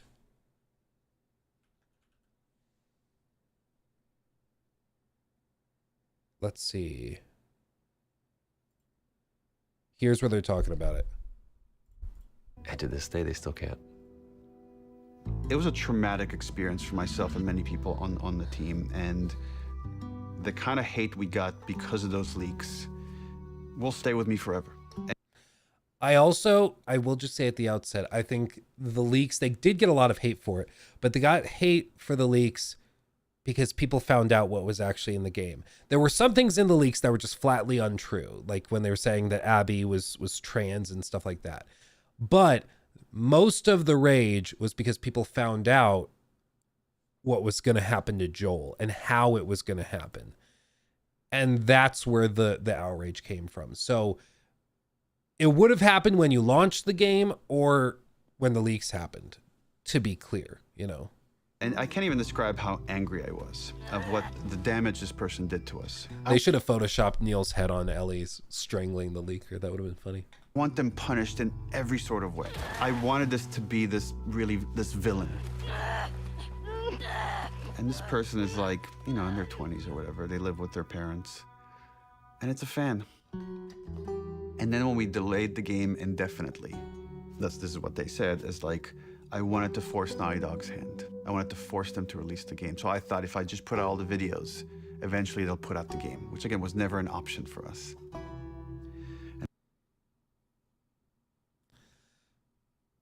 Yeah, I don't know what that means. It's like, yeah, they spend years developing this game and now they're not going to put it out. I'm guessing the person that did this was maybe not all there. If they're like, I'm imagining White Bowser. That's who I'm imagining was the leaker. That's who I imagine. If you don't know who that is, don't look it up. Don't harm yourself by putting that in your brain, but that's who I'm imagining. And I remember sitting there, sitting in my anger, and then go like slowing down and just saying, okay, if anybody should take the lesson from Last of Us Part 2, it should probably be us. Just let it go.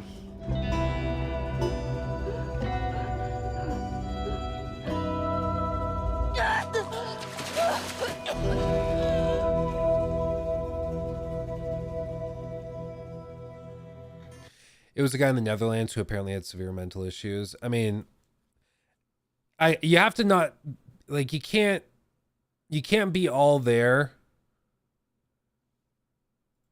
and think that like you're going to hack like a multi-billion-dollar company's subsidiary and leak a bunch of their projects and that everything will just be totally fine.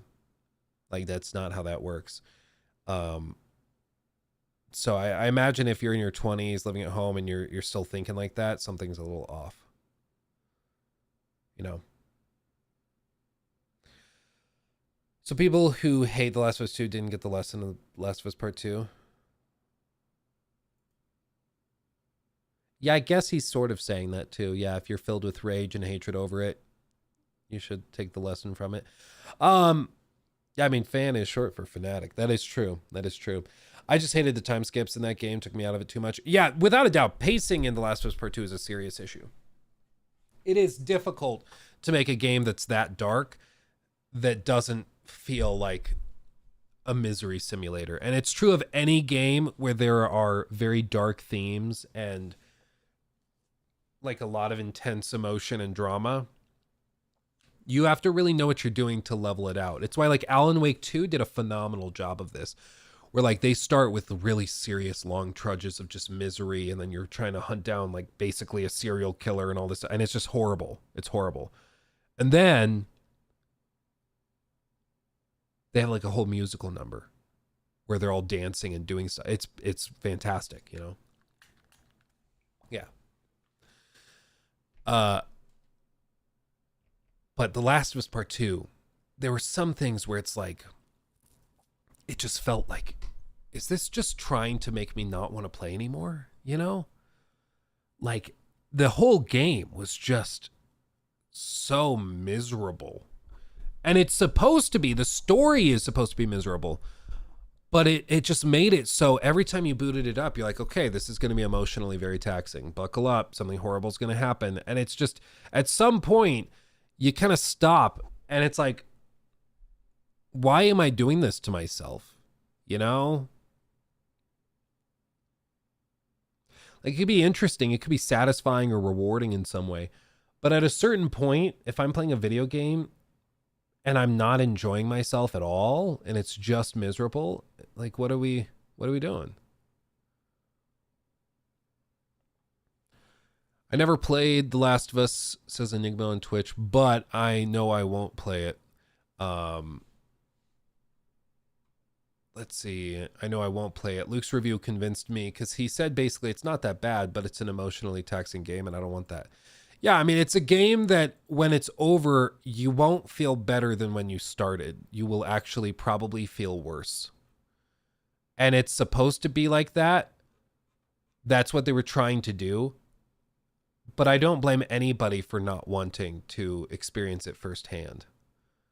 Similarly to like the movie La La Land.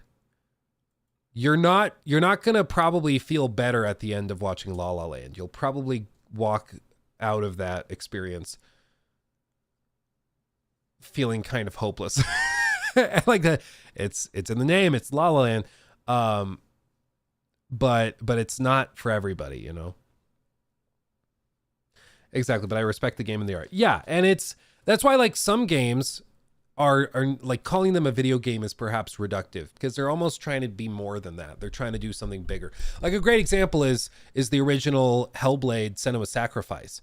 That game is like meant to simulate the effects of psychosis. It's meant to give you an idea of what somebody living with psychosis is going through with the binaural audio, hearing voices in your head as you play the game. It's not really pleasant because, shocker, psychosis is not a pleasant thing, which is part of the point they're trying to figure it out. Like they're trying to present it, but I just don't I don't blame people if they do that and they're not having fun and they're like, you know what? Yeah, this is not pleasant. I don't want to spend my time playing this. I'll go play a game that makes me feel happy. I'll play High on Life, which is just outrageous and silly and funny. That's okay. Not everybody needs to go through the Misery Olympics, you know? Yeah. Cyberpunk gave me anxiety at times. Yeah, Cyberpunk also is towing a line where it's got to try to be a lot of things to a lot of people. Yeah. Drinner D, thank you for the $20 super chat. Very generous. Thank you. Luke, random take. Lots of vampire games where you are the vampire. I want a vampire hunter game with a deep story with action similar to Shadow of Mordor or the Arkham series. P.S. Not something that sucks like Redfall. That is really interesting. Yeah, a game where,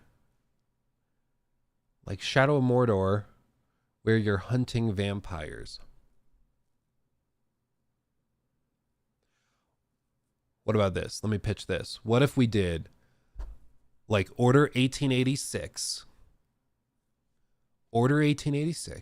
but so, you know, a more linear cinematic game set in Victorian London.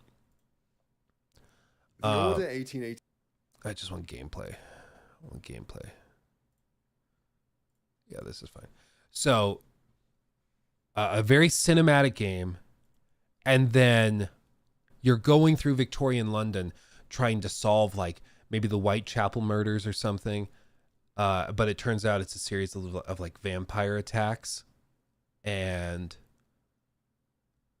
I mean, you could even put like a nemesis system in there if there's like underling vampires. So maybe you don't even go like full linear narrative game. Maybe you do go more open-ended with like a nemesis system with different vampires that can gain power based on it. But it could even be in the minutia. So like during individual combats, if they are able to attack you and suck out some blood, then they grow more powerful and refill their health bar and gain more powerful attacks and stuff. Could be interesting. There's a lot of cool stuff you could do with that. LA Noire in 1886. Dude, for real, if they did an LA Noire style game, but set in the East End of London, I would lose it. I would actually get up out of this chair, scream, and then just start running. I don't know where I would go, but I would just keep going. I would keep going. That's all I would ever want. Yeah, imagine that. LA Noire mixed with like Jack the Ripper themes and stuff. Oh man, that could be so good. That could be so good.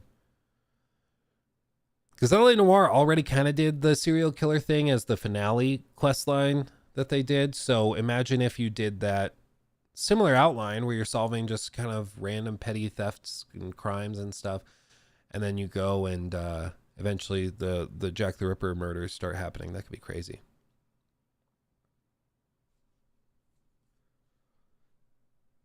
Luke, why aren't there more sex scenes in games like movies? Oh, there are. You're just playing the wrong games. That sounded way more pervy than I meant it to. There are. It's just a lot of Western game companies and stuff. They're trying to go for more like T for teen, that type of thing. But yeah. Yeah, Baldur's Gate 3 has lots. Yeah, go play Baldur's Gate. Last of Us 2, you are right. In The Last of Us Part 2, there are some schwanky scenes. Some of them are a little jarring, I'm going to be honest. Yeah. Please, no, I don't want to be hard in combat. Hard combat is the best combat. You heard me. Okay. I don't know how we got on that. Jesus Christ. Let's see. I agree, says Kyle. Thank you for the 5. I'm playing through The Last of Us 2 right now to get the PS5 Platinum, but it's so hard to play. I have to stop and take mental breaks. Yeah, like for real, dude. It can be so draining if you're not careful. Like it can just kill you. It can kill you. Octopath Traveler kind of game, but with more depth. Oh, did you ever play, what was the sequel to that? Triangle, it's like Triangle Strategy or something? Or was it just Octopath Traveler 2? I don't know. Either way, yeah, whatever sequel they did to that I heard was really good too. Let's see, any others that I missed? I think I got all of them. When you said the game difficult to easy, but it's still hard. Yeah, exactly. Galactic Cantina, The Last of Us is one of my favorite game series. That Thing and The Last of Us Part 2 was emotionally hard to get through, but other than that, it's a fantastic game, both visual and mechanically, and also how the story was written. Yeah, The Last of Us Part 2 does a lot of great things. I think it was always going to be extremely polarizing, but no matter what you think of the story or the decisions they made with that, I think you have to acknowledge that the gameplay in that game is outrageously good. And the AI for NPCs is shockingly good. Like, there's so much about it that's really, really, really good. There's just a lot there. That's usually how I can tell if somebody's like trolling or is just like outright raging and rage baiting, is if they are like, no, everything in The Last of Us Part 2 sucked. The gameplay was terrible. The narrative was terrible. And I'm like, okay, that's how I know you're not serious. Because even the people that are like, if you're honestly evaluating it, you have to acknowledge graphically stunning, mechanically in terms of gameplay, also ridiculously impressive. But if somebody refuses to acknowledge that, I'm like, okay, I just don't think they're being that serious, you know. I mean, whenever I play AC Valhalla, all I can hear is your jingle, Hellblade style. It gives me anxiety. I'm glad to hear I traumatized you. That's good. Every time you pull up that skill menu, you're like a goddamn skill bush. Every time. Every time. Are you aware of the prostitute gameplay in Fallout New Vegas? I don't know what you mean by prostitute gameplay. What does that mean? I feel like I'm missing something. Would you rather an RPG Egypt open world game like made by Naughty Dog or Rockstar, or Larian Studio, or Ubisoft?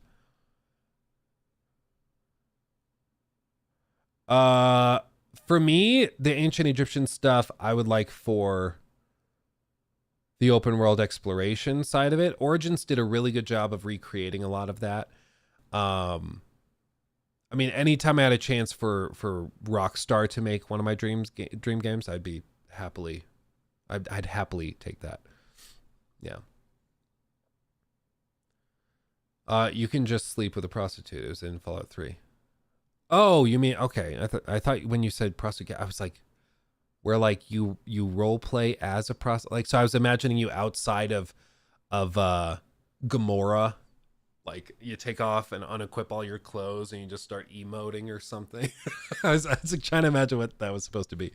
But yeah, let's see. Where is it? I just missed one. The Glitch Witch, thank you for the 5. After the AC Shadows trailer hype, what are your thoughts on the Infinity Hub and how it'll affect the games moving forward? I mean, we haven't seen it, so we're just going off of leaks and rumors and stuff. The leaks are not what I'm hoping for, and I really hope that they tone it down, but we'll see. I'm if I get the chance to see the game early, if I get the chance to talk to the devs or something, I'm gonna straight up, even if it's freaking awkward as hell, I'm gonna ask them about it, and just be like, so listen, it's been rumored that there's going to be battle passes involved, that the AC Infinity platform is going to bring mini battle passes, projects, and things like that to the game. What live service elements are coming to the game, and how will that affect single players or the single player experience if people don't want to engage with live service stuff? And we'll see if they answer it. It's like I told you guys the story when I went to that Avatar event for Avatar's Frontiers of Pandora, and I asked one of the game directors, the gameplay director technically, I asked him, like, what's a really cool thing that people haven't seen a lot of yet? Like, what do you think is a really cool, or no, the question was, at what moment did the game come together? Like, what time during development did you see something where you went, okay, this is it. This is the game we're making. I'm proud of it. And I could see him kind of pause, and he was thinking about it, and he was like, and then behind him. So, like, I'm sitting here. Well, actually, so I'm sitting here talking to him. No, pause. I'm here talking to him. He's like the camera. He's you. So I'm talking to him here. And then behind me, off to like the side, is a PR guy that's like supervising this whole thing, making sure he doesn't say anything he's not supposed to, blah, blah, blah. And so behind me, off to the corner, is this PR guy. And he can see that he's pausing to think of an answer to the question. And the PR guy just goes.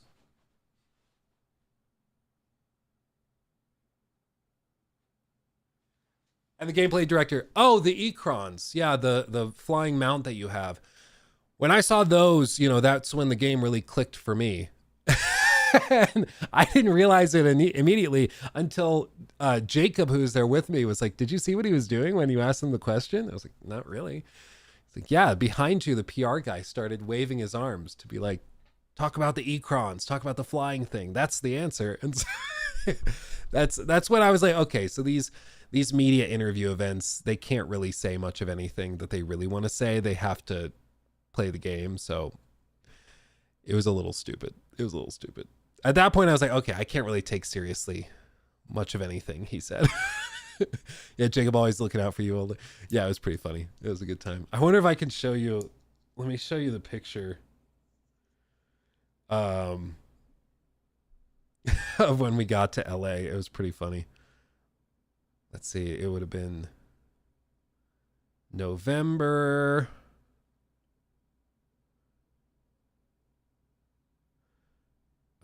November. Yeah, so we got there. Let me see. Yeah, so we got there and I ordered like this delicious little meal, right? It's like a burger and some fries and a margarita. Long day of traveling and flights and everything. See, it was delicious. And then we have a big view of this huge golf course off in the distance. And I sent a picture to my wife, Nikki, of Jacob. And I was like, see, we got there. He got his beer. He's all happy. So Jacob's like, yeah, we're living our best life. And she didn't respond for like 10 minutes. And then she replied back. It was like, oh, are you still having a good time? And I replied, because Jacob had finished his beer. And so we sent Nikki a follow-up picture. And we were like, yep, he's having a great time. He finished his beer. So it was a good time. It was a good time. Yeah, Jacob's always helping us out. Yeah. Let's see. Luke, if you don't mind, how long did it take for YouTube to become profitable for you? I mean, honestly, probably years, especially if you price in the amount of time I was spending on it. I made videos for years and years and years when I was making like maybe $100, $200 a month in ad revenue. Like basically like maybe spending an extra 15, 20, 25 hours a week making little videos and stuff on gaming or on whatever. And so my time could have been much better spent doing other things. So if you factor all of that in, it took a very long time, but I was able to leave my job in real estate to do this full time in like early summer of 2021. And then 2023, when we started the live channel, things started picking up a lot more, and now we're doing quite well.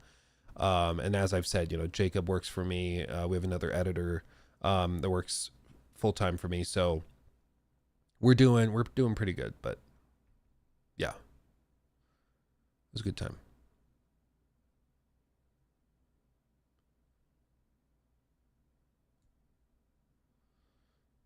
Yeah.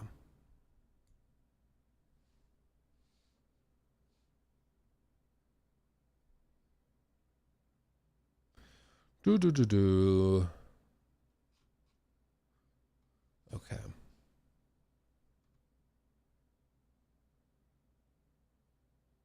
Let's see. And then Clear Cayman says, do you think companies will ever notice how it seems that gamers are starting to move away from live service games? We've seen many examples of that fail over 5 years. Suicide Squad, Back 4 Blood, Avengers, etc. With how expensive live service games are to make, do you think we could see a return to more single-player based games coming out in the next few years? Well, it's always just trend chasing. So every few years there's a new meta, basically. And so, you know, 15 years ago it was all zombie games, and then it kind of shifted into like the big big like RPGs, and then everything was about battle royales, and now it's all about like extraction shooters and like co-op shooters, and it seems like it's shifting out of that into these more community-based games like Helldivers, which are blown up, and Pal World, which is also very community-based. So it seems like things are just shifting and changing constantly, but there are some companies that will always just chase whatever they can get their hands on. Like, they don't tend to like making the big moves or making the waves. They just try to ride the waves everybody else makes. So I think you're right. Like I think certain types of live service games will die out. I think that the like co-op looter shooter thing is dying out, and I don't think there will be many of those coming out. But there will still be a couple of big ones. We'll get Marathon, we'll get stuff like that, but I don't think you'll see a lot of other companies trying them. As for other stuff like live service as a concept, I think it'll always be here because it's more of a pricing model as opposed to anything else. Like, I think that just makes more sense. Yeah, extraction shooter. Did I say looter shooter? I meant extraction shooter. Yeah. Those are on the rise. I mean, Tarkov has helped with that. So it's going to be interesting to see how it plays out, but we'll see.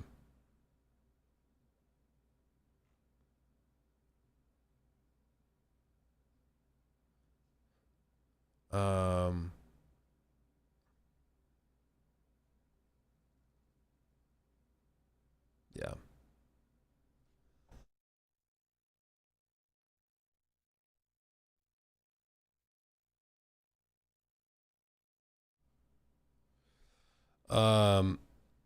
Let's see. By the way, how do you think Sony could come back after the Jim Ryan era? Also, has Xbox kind of shot itself in the foot? I mean, I think the way that they're going to be coming back, Jim Ryan, like whenever there's a big leader that has some decisions that are weird, it's going to take a long time for any significant changes to be made. So it's going to take a while. But I think, like, realistically, we probably don't see significant changes made until like early in the PS6 generation. That would be my expectation. Because all of the Jim Ryan stuff was about boosting and buffing live service games, and they did that for years and years and years. And a lot of those have canceled and have been changed or shifted or launched and flopped, and they've gotten one success out of it with Helldivers, but I just don't think they can pivot that quickly. So I think with Herman Hulst now at the top, I think we'll see more of a doubling down of those, but we still have a lot of live service games from Sony coming out. We still have games like Marathon. We still have games like the Horizon MMO, things like that. So all that's still going to come, and it's just going to take a while, but it's going to be years and years before you see a major shift in strategy again. Yeah, Concord, yep. That's still coming. So a lot of these are too far along. They're not going to just like cancel them and move away like they did with Naughty Dog, but yeah. Is the Sony presentation thing speculation, or did they announce it already? As far as I know, it's still just speculation. Nothing's been confirmed. Yeah, if live service is done well, it can be very fun. Or done well, it could be very fun. Helldivers is a great example. Yeah. No, and I mean, there's a lot of live service games that are still rocking and rolling that are great. You know, you can look at something like Sea of Thieves or Helldivers or I mean, even to a certain extent, you could say something like World of Warcraft, or, you know, that's obviously gone through struggles, but apparently Diablo 4 now is really good. There's a lot of things. Yeah. I think the AC chair wasn't coming. Oh, where's the AC chair? The AC chair is up in the guest room where Nikki plays games. So Nikki uses the AC chair. It's just upstairs. This one, I've got a bad back. And so I was constantly like having back and neck issues and stuff. So I got an ergonomic chair. Shout out to Herman Miller. And it's good. It works very, very well. Do recommend. It's not like the flashiest thing ever, of course, but it's very good for your back. Very good. Yeah. Good but pricey. Indeed. Indeed. Works well though. Okay, everybody, my voice is starting to go, so I think I'm going to call it there, but we made it the full 4 hours. I'm kind of, or 3.5 hours. I guess we technically started a little late, but you guys are all great. I love you desperately. Make sure to go watch the new video on Ghost of Tsushima on PC. That's on the main channel. Go check that out. And we'll be back on Monday with more stuff. What day is Monday? Is Monday the 20th? Yes. So we'll be back Monday. And we'll be rocking and rolling. It'll be good. It'll be good, okay? Yeah. New segment. End of the show. Thank you for watching, everybody. Much love. I'll see you soon. Hugs and kisses. Bye-bye.